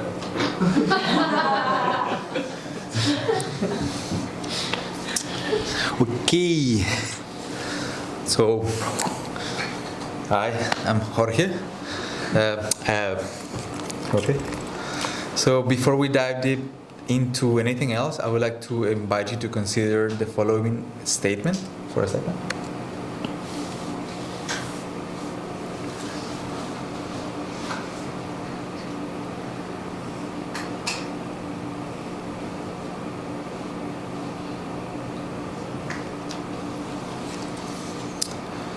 So really here the invitation is to create a fluid dialogue between dance and technology. So the proposition of an ontology, which is not dance and it also is not video or anything else. It's something that is new and is at the constant state of becoming, as in dance. Okay, so a little bit of context. I go by they, he or she, depending on the day. So I guess I feel like he right now. I'm a dancer choreographer, but I also I study media and interaction design. I'm based in Brussels since 2010, and my work is at the intersection of interface technologies, the politics of the body, and science. I propose abstraction as a strategy to decolonize knowledge. So last year I finished a bachelor in multimedia and communication technology at the University of Applied Sciences, Brussels. And as part of my studies, I had a great internship at Motion Bank, where I had the chance to be at the studio for 3 months, almost alone. Sometimes Anton helping. Very with many monitors. Yeah, so like very, you can see like. So so this dance studio, basically, I mean, it was a privilege because I was there by myself, like very much like for 3 months with this markless motion capture. That studio has like Kinect suitors around the space, you have VR, you have any kind of technology you can imagine. So really fast, I got into this almost a stress of, oh my God, what to do with this? I have to do something really good. What is this that I'm gonna do? So I start researching in the archives that they have and also reference that they have. And a problem that I found in this reference that I found is that the tone of the language used in this reference was or too much ramping up into a really complex technical language in terms of development. So you have to know about technology and code to understand what is going on, what that is saying. Or at the other spectrum, completely about just lost in discourses of humanities. You need to know about philosophy, politics of the body. So it really was completely in both directions. So my proposal was to find a case of use where I can describe, communicate, and document a process. So for me, that was the key point, like to document a process between dance and technology. So I do this in the form of a weekly online journal. The tone of the journal was really important for me because the idea was to share with technologists and people who work with dance. So I create an interface to research the graphical representation of dance in VR that allows the user to move its body in new ways. So basically an interface for dance introspection with a non-anthropomorphic approach. So again, like what Anton was mentioning, like, a non-anthropomorphic approach was very important for me. Because, it will come back. Okay, so a bit of the pipeline, like really short of the technical aspect. So the first computer, like Capture, first computer, it uses this software called Capture, but it's running the motion capture system. And then it sends data via OSC protocol to a second computer. In this the second computer receives OSC messages via Unity, and then it sends new OSC messages to the same computer to a software called Touch Designer. And so once the data is in Touch Designer, I map all the values. So it is, so I patch all the values, I create body rigs, and then I start proposing different geometrical models. You can maybe think on them as avatars, although that's a kind of a confusing thing. I will call it from now on geometrical models, but they're avatars somehow. So the method that I applied, it was that I create geometrical data visualization models to study from the point of view of the dancer and also from the technologist. I analyze, adjust, document, and iterate this process, having a very pragmatic and applied approach. So reducing constantly and trying to not get lost into the aesthetics.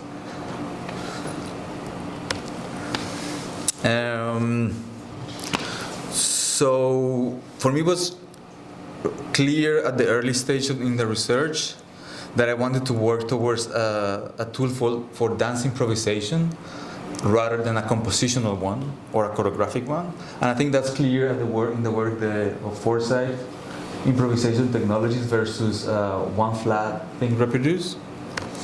So if we see this image here, and we go back to what David was saying, like this, it has more a choreographic approach, but it unveils the choreographic patterns that appear in a performance. So it's actually more helping the audience to see and unveiling choreographic patterns.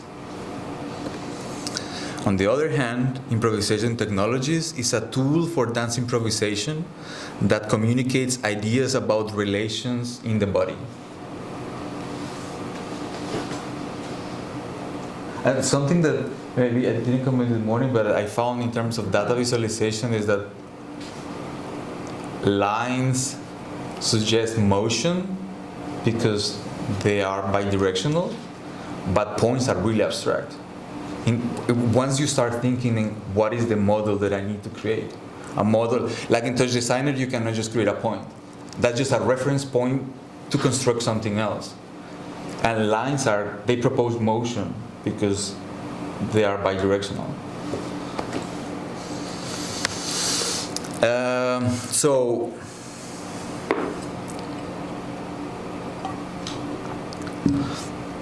I develop a practice where I dance every morning, switching between two main modalities of movement. One that is abstract, so related to thinking, about the facts of the mind, like imagination. An example of this is the exercise that we did at the beginning, when you hold a constraint and you're constantly you're following the ball. Or the second modality was about concrete, or about the doing, about the physical reality of the body.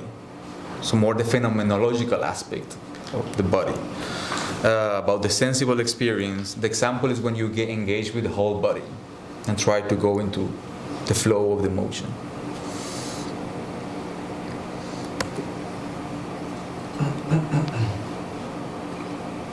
So here you can see some of the different models that I research. Yeah, I think.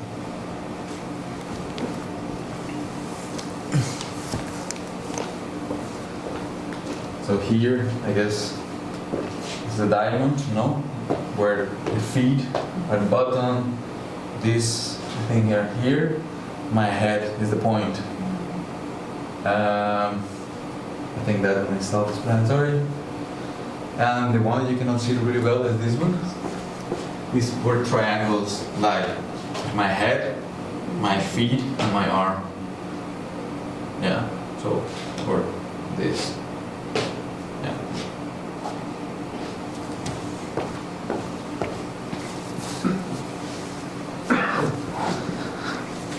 So at the end I decided to work with a square, a simple square in a two-dimensional space, because it was simple and complex enough for me to experience my body in a different way. It engages my upper body and my lower body. So as you can see, so my hands and my feet. So this is the square.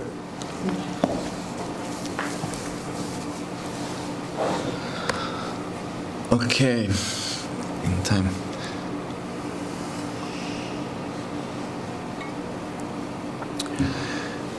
Some of the conclusions that I found was that complex data visualizations limit the motion, because I spent more time mapping the values in my head, or constantly like trying to figure out what is it I'm controlling, right? So at the end, I was more thinking than dancing.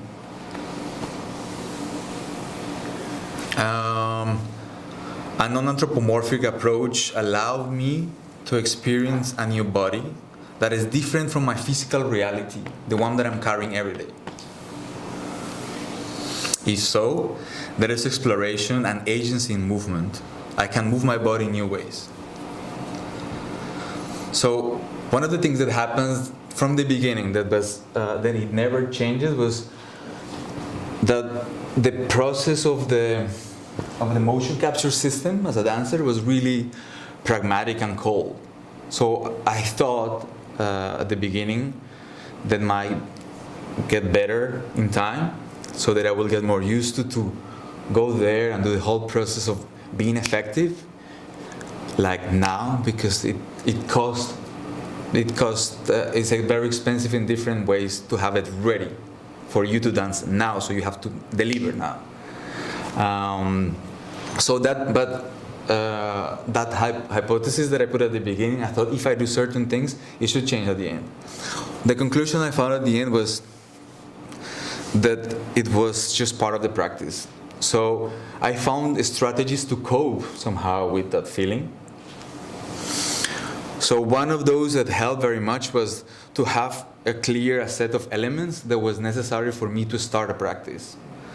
I don't know, maybe like the two monitors should be ready, like the motion capture system should be calibrated. If I'm gonna use the floor, maybe it should be better calibrated. What is the kind of light that is coming? Do I need a coffee?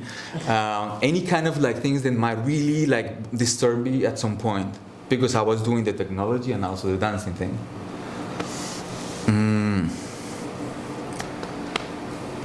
So another thing that helped very much is like to set rules or choreographic scores, if you want to think like that. One example of this, and that helped me very much, is like to limit the time practice to certain time and always repeat that certain time. So for me, for 3 months, almost 3 months, I was doing 1 hour in the morning every time, and then just dancing. And then when I was going into technology, then I was doing half an hour or between 20 minutes and half an hour. But then it's automatic. Then I don't have to think. So this constant alarm, it was really helping. Okay, now I stop, or now I start. I don't have to think.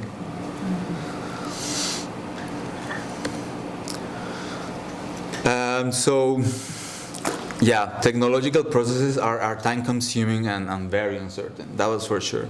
So, although I was working already with technology, I guess since maybe 4 or 5 years, once I have this system, like it's very complex, then the small things that I thought will take me, I don't know, 5 minutes, took me sometimes 2 hours, but also sometimes maybe 10 minutes. So it was really uncertain. Sometimes the system crashes, sometimes the calibration is working, sometimes not working, like all this kind of, the nature of working with technology is very uncertain.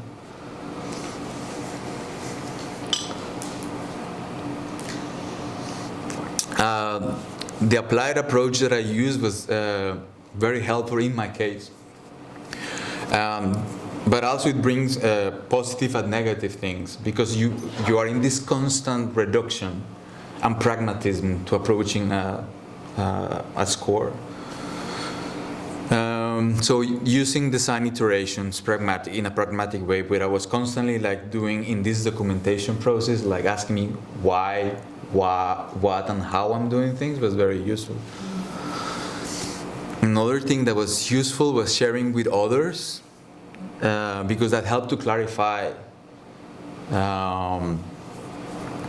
in terms of scores, how I'm structuring what I'm going to present, but also feedback from a user friendly perspective, if you want to see it like that.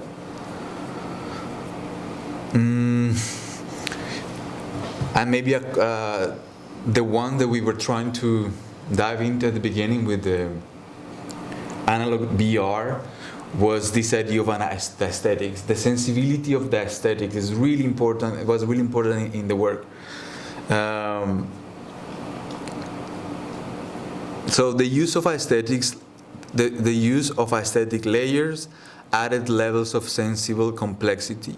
They should help to normalize the body and to feel at ease in the virtual space. An example of this was like the in the VR space, like I was at some point like testing high dynamic range images, like a good high definition images, but maybe they look good, but they were really giving too much input to my body. So I take that away. Then the selection of colors that I use, the dimension of the space. Do I need a floor? When do I need a floor? How big do I need the space? So all these decisions were pragmatic. My aesthetical decisions were always in that direction. The question of sound, for instance, that's something that I even didn't mention, I think, here, but that was like a huge topic that I could not even dare to. I did a documentation for around 40 pages that you can find online, and the sound is something that I just took away because it's just so much. It's just a completely different dimension.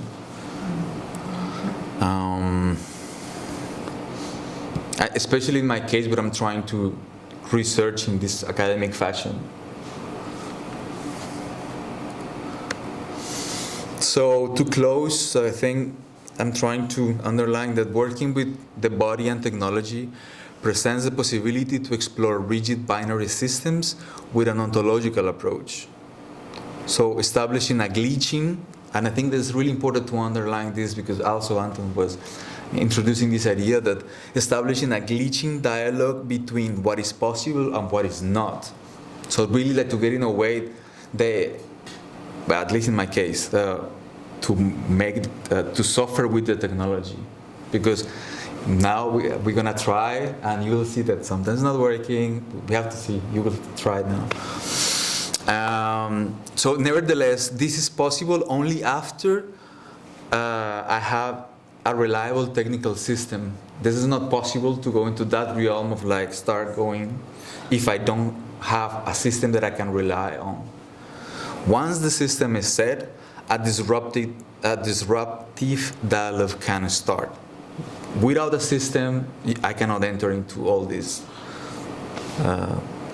things. So again, the proposition for a fluid praxis between dance and technology.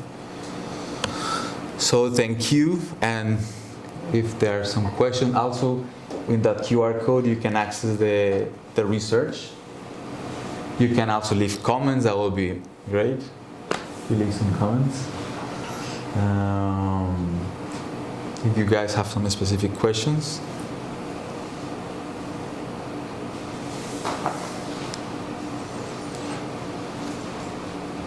Well, we can think what we're doing and we can just jump into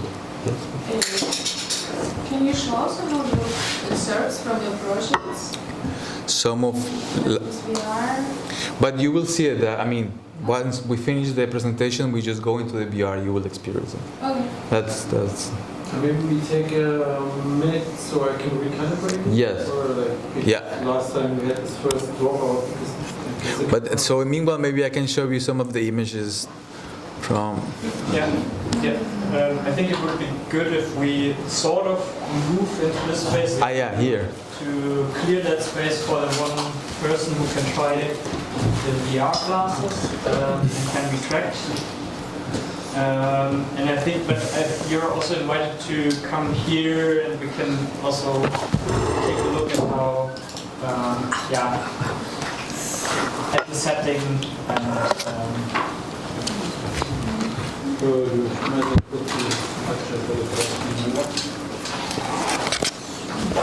So I'm using this board, and the camera has to see the board for.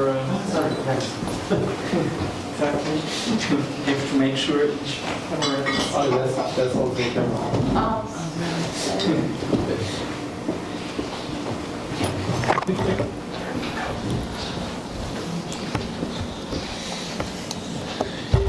If you want also, you can come closer. Like this is the project that runs. This is Touch Designer, which runs the patch. Like, Can I watch? Can I see? Yeah, exactly. You can see the different camera perspectives here, and then now it looks for this pattern on the board to Capture the volume. Yeah, it knows about the relations or of the size of the Yeah. I mean, squares and.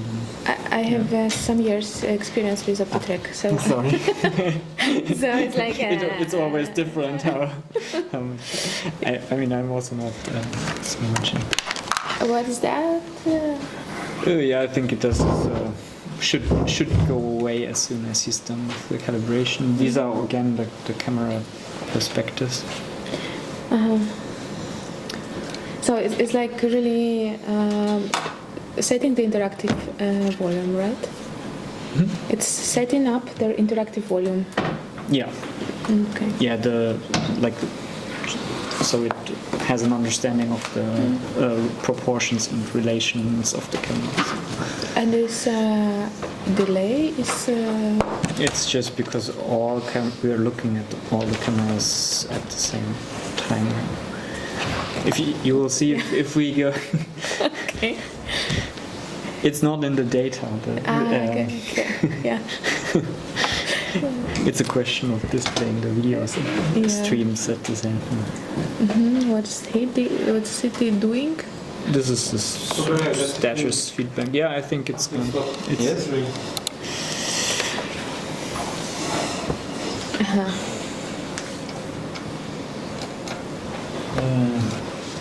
Is the software which is coming with the cameras or? Yeah, it's a whole system. Yeah. I think you could also choose the cameras. You mainly buy the software and then the cameras. And the cameras. Also. How expensive But those are not. is Those are FLIR cameras. So I think you could also use it with other sort of kind of cameras. Yeah, it has to be IP cameras. Yeah. Like so, because these send like raw image data over 10 gigabit Ethernet.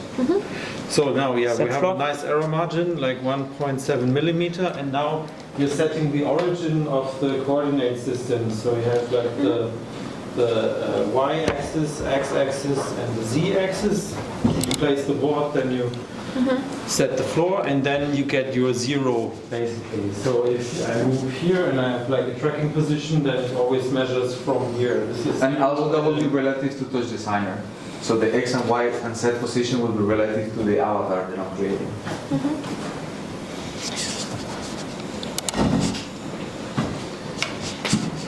The camera overlap, it was a stitching, which is doing. What did it mean, camera overlap here? What do you mean? Yeah, what is that? I think Anton can tell for sure, but I think it's about where it detected an overlap in terms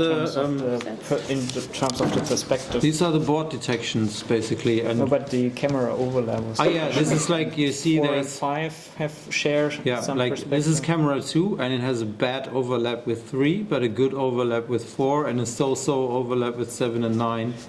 So so you basically always want one camera to at least overlap with 2 others.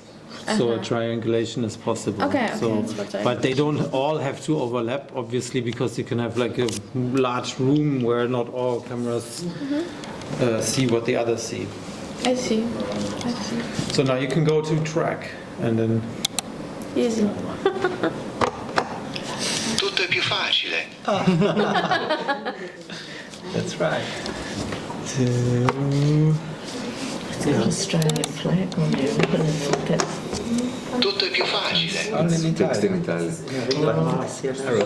Aber man muss halt, also wir haben zum Beispiel uns dann einfach eine Stange rübergehauen und haben dann halt 2 Kameras nach oben hingehängt, damit die dann halt von oben sehen. Das ist immer so ein Riesenproblem. Was already in the last workshop the most fascinating piece of technology. Yeah, I really want to know. Resolution? Yes. Yeah, that was easy. There you go. Yeah, now I can just take a skeleton, for example, and Also ne, wenn die Leute drag it on Anton. das Teil einfach nicht und dann ist der Arm mit einmal. But yeah, okay, it doesn't go to the hands. Okay, it's quite a basic skeleton. Das gibt für das System so passende Dinger halt, die werden halt. Okay. Why does it recognize this body and not another one? Why does it recognize this body and not another one? Selected. Because I can take another one. Okay. And yeah, you know, no, it's not Yeah. a trick. Offer as well. So then it recognizes the extremities, for example. And It can recognize. It's it should be possible. friendly. Yeah, I think it's better if you start like actually the circle indicates where it's the best position to start from. So where you drop the skeleton on the people. Does anybody want to try? Sure. Where are they? Oh, there, over there. So Up in first the go to the center. Auch die Möglichkeit, dass man Yeah, you're there. Kameras könnten ja Bildern Like there's open your arm. So wait. Wischen dann. Should I get them? Wenn es verwischen, I think should be. Let's see. I think should be okay. Should be okay. Yeah. ja, es gibt solche Force Plates, wo man halt noch quasi so die dann halt und ich meine, was es am Ende ist, heißt, mag das System, und das fehlt ja theoretisch auch nicht, aber ich sehe zum Beispiel auch, dass wir zum Beispiel bei der Effektsache, dass man This is the camera. rotes Longsleeve anhat und der irgendwie das T-Shirt drüber, dann hat man so eine Segmentierung, das gleiche mit der Profilierung und dann ist es wirklich dann mal noch fast irgendwie Freizeitklamotten oder so. How big is the interaction space? It depends also on the amount of cameras. Here we have now 9 cameras. We could even try it with 1 less, something like that. And then for the effect piece, we squeezed it up to 12 by 12 meters, I think. 12 by 12. The area, yeah. But this was a bit stretching the limits. So, yeah. So it doesn't glitch when we are inside of the white carpet, right? Should not. It's still, I mean, glitch, it will glitch. Definitely. Search your avatar. Do you have a... It's also, I mean, Yeah, search your Bart? avatar. Yeah, you Yeah. find yourself? Technology? it's also with such a sort of, the jacket, for So example, slowly it will which- start like which changing some aesthetics. sort of like- occludes the, if you would wear something very tight, it's much easier. We'll put it as some, I mean, just... Yeah, then in the morning we had people with white shirts, and then the floor is white. That will work very well. Yes, or you can. No, same color of the background. It's not very good. Wow.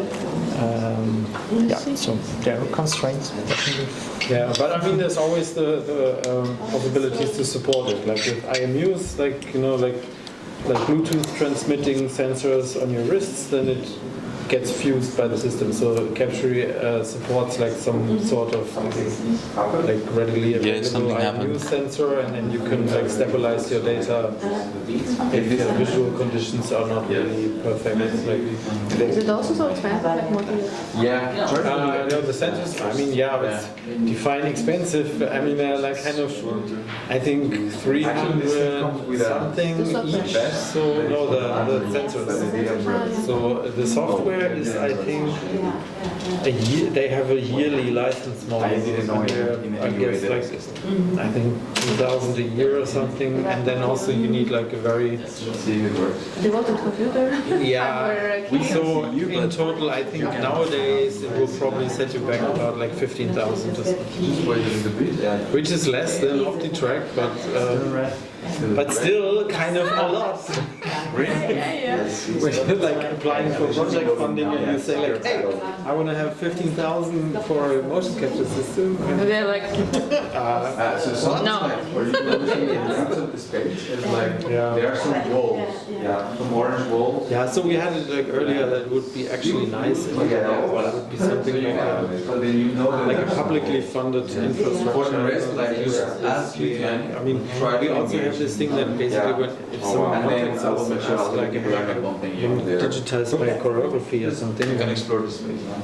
then like with Jorge, like if we always have to balance that, and it's also Figure out sometimes where being this is used by coming from. students. It's here, outside of it. But otherwise we don't charge money for people to use it, So and this should be actually more the case that you have open experimentation spaces where you also don't have to produce a result necessarily, but can just come in and just like explore, without having to deliver or like Okay, so I will take away like the rig or something. The rig of I will take away the skeleton. Yeah. For that, you The need dots. a technical Exactly. assistance, which is paid, which has to be paid by someone. Exactly. So I say they should be paid by the state. Like educators, like yeah, constantly. yeah. So Wow. yeah, but this is the case with us. I mean, basically the system we bought that on public money. So are you comfortable in that Paid space, on right? public money. Yes. So Okay, I will I wouldn't introduce charge something. money for people. I don't know where I am in using the it, physical but it's really space. just You're fine. our schedule Like, you always have allows, the orange of wall, course, so anyone Yeah, can yeah. come in and work with it, like Jorge did, so. Wow. Of course, It's there's really like always liberating. limited support because I also have other stuff to do, but it worked in that case. I can also do remote support and everything. So, Do you have devoted residences for that, or? and not in a formalized way, but it's really just about like making contact and then proposing something and like agreeing on some schedule or something. And we're always open to that, as long as it's kind of Is it the me? dance. Yeah, that's you. Like, But basically, these are all not around me. exactly. so much like. But there are different copies of motion you capture for my in game the or space. something, then we're like, So they look a yeah. bit different of Okay, you if because nothing else is of the off. perspective of your camera. But we would rather like. But this is you. This is you all around. It's like a Disney bad from the trip. field. How is portable this? How portable is it? Quite. I mean, like at first we were naively thinking that we could take it on the train, but like the train was packed, and we are very happy that we sent it through a courier service. Would have been a Otherwise, nightmare. It would have been an absolute nightmare. Okay. But it's still, I mean, So now the your thing is floor like is that gone. you can run it actually. There is actually a laptop that supports this thing with limited cameras, like I think up to 6 cameras. Like so a small space comparably, but then you would have like one laptop, one switch, and the cameras are tiny. So basically just have to have a construction to put them on. But then it's very portable, but I think the laptop alone costs like 10,000. So it's like some super high-end gamer thing with like super GPU and like and 10 gigabits Ethernet on board and everything. So. Okay. Yeah, clear. And then probably you can only capture one person. Yeah. Yeah, it took for me so much time. I'm working with Object Yeah. several okay. years. It I mean, takes it's nice if you can. So Yeah, to understand. We have an institute infrastructure, so I'm just trying to study longer. Yeah, and 90% of time is debugging technological stuff. oh, that's it's tech work. I mean, Yeah, because in a nutshell, like. Yeah, because institution says, okay, we can provide you one tutorial or a couple of And the tutorials, rest you're on your own. Yes, then you develop yourself. And then they have one computer for capturing, another computer for sound, another computer for visual. But you learn a lot, I guess. Right? Yes. Especially on my errors. Yeah. Yeah. And then in the end, everything is running, and you're like, am I really needing all this? It's always. Is it really running? Okay. Is it record? Is this on?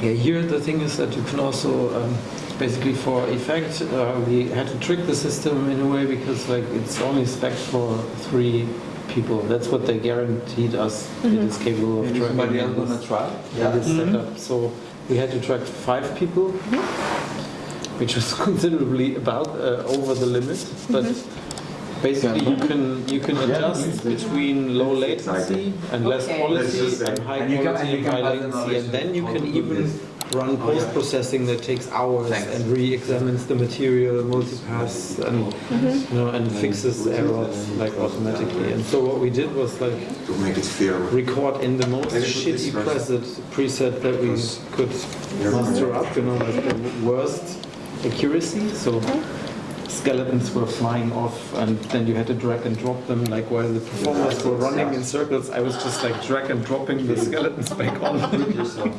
the system was confusing the actors. Yeah. Okay. And so I was just sitting there sweating, and Maybe it goes in the way. and then in the end you could really just like run.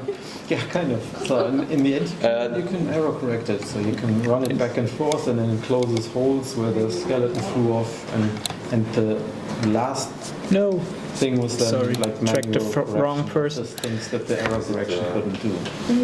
We are still trying to track you. In a way, I like this. I think you should, the others who are not tracked should go step aside a so bit. that you can do both offline And you can open your arms. with one software package. Yes. So Yes, the live perfect. thing is also interesting to work with. And live stream, what are you sending? So now you can move a thing. Yeah, like the thing has like has its own communication protocol, and there's like a client library for it, which This is what Max is currently That's what she's saying. enjoying very much, I suppose. Because what we want you is to send us actually OC, but it doesn't do that. So here it is actually because they built two example projects, one for Unity, one for Unreal. So we took the Unity example and fired that up, and then basically had like a really shitty mesh in Unity that we control with capturing, and then I dropped an OC sender on the joints of the Unity thing, and that sends. I will take away your skeleton now, but then you are doing the square. Touch Designer run on the same computer, so it's localhost network, so it's really really fast. I think it would be, if it would be a third computer, then the lag would increase. Yeah. But yeah, unfortunately, it doesn't send anything non-proprietary. Okay. Okay. Is it not .NET? No. Okay, because we have this the track has .NET. Yeah, but it's not that. It's also a pain. Yeah, but I mean, yeah, I don't know. Like, I mean, they at one point built an OC sender for it, but it was so tedious to use, and then kind of also nobody maintained it. So yeah. So I'm now hoping that we can, or that Max can build something that takes the proprietary data and sends out OC without having to use Unity. Maybe even run it on the computer that the capture is running on, so you have like the least possible latency before it goes like on a broadcast OC thing. Like, what do you mean broadcast? Don't worry about that, that comes later. What is that cube? Multicast. What is what? It's cube? How about building That a cube is you. library? You mean like the red, the orange? Yes. That's the limits of your space. Oh, okay. Yeah, it's again about like learning stuff that you actually don't even want to learn, but it's kind of like, I just want that result. Yeah. Why do I have to read about this shit now?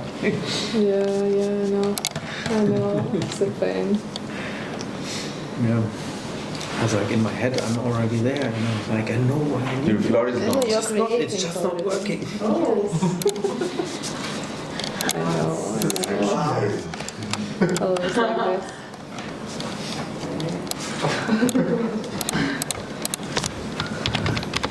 It's too deep. Was macht diese Präsentation?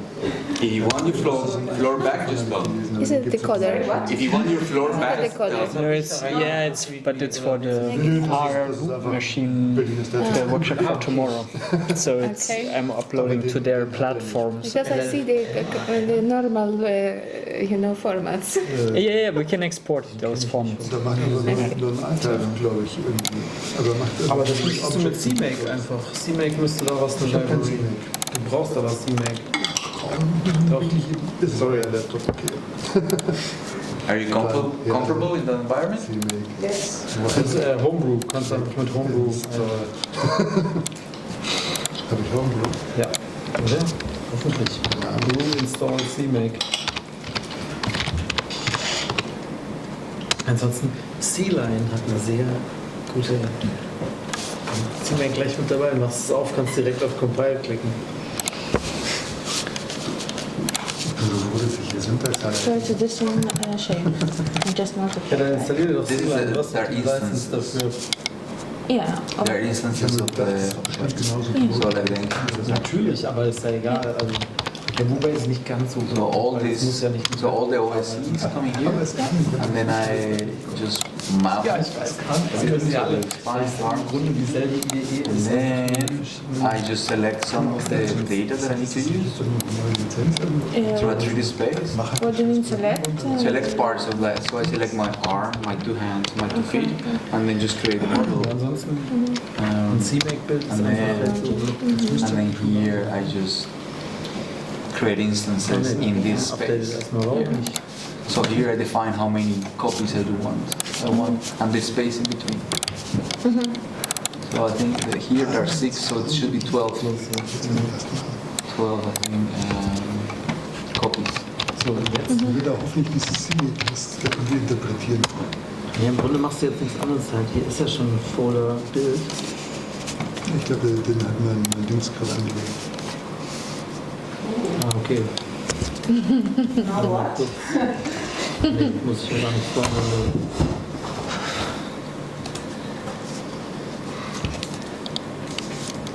That's what she says. That's what she's saying. I took away the copies of the book. But still, like, there is one copy of you. There is one avatar in the space you have to find. The avatar is based to the relative position the atom put at the beginning. So it will be more or less here. Das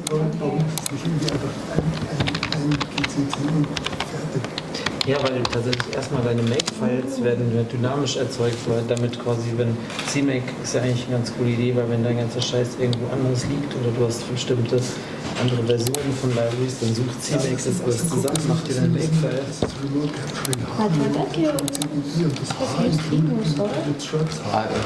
Aber es hat Standard Lib Dependencies. Yeah, absolutely. Ich glaube, Ja. die immer noch funktionieren. Die liegt in dem Bildordner. Da. Dülib. Sehr gut.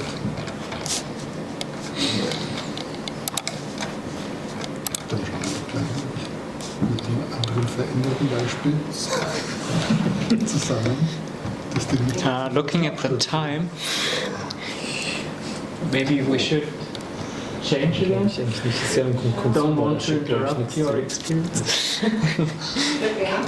Yeah, I'm bringing you back. I'm bringing you back. In space. So maybe somebody else wants to try? Und wie viele Leute diese Kunde auslässt. If nobody else wants to try, you can continue. I'm sure there must You be. should try it.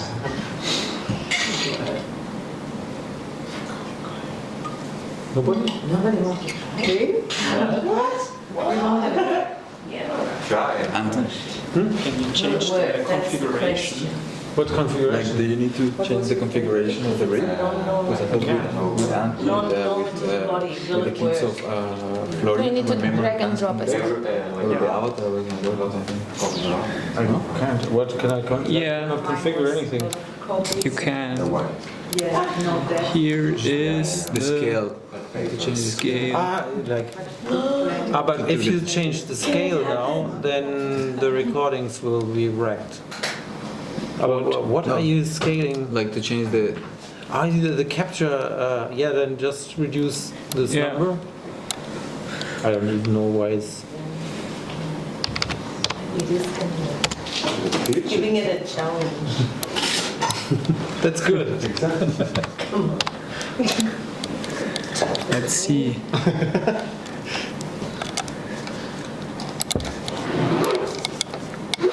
Yes, that should work. Okay. Yes, it works. Great. Okay. I thought you wanted me to fix the spine again. Can you pass the knowledge to her? Everybody wants that thing. I'm not a chiropractor. Sorry. Okay, so what? But is it on? Yes, it's green, so it should be fine. So that goes what? Or also Around my neck? in the neck. Yes. And then here, Right direction you can make it more stable. So it's too many to do this thing. Yeah. So she's there. where is it? Okay. Yes. Oh, the dots.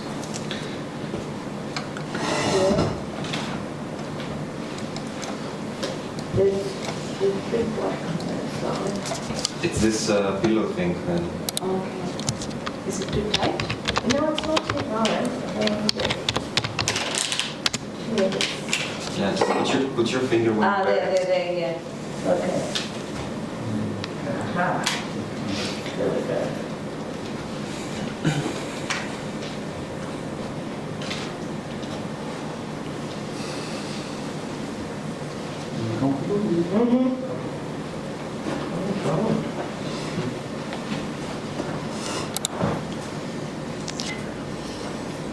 So you see, like in the way how I went to the research was, so you absolutely you can just do this with 4 sensors, Yes. but I couldn't, I mean, to do it in an academic fashion, I needed to create a rig. I mean, I needed to pass through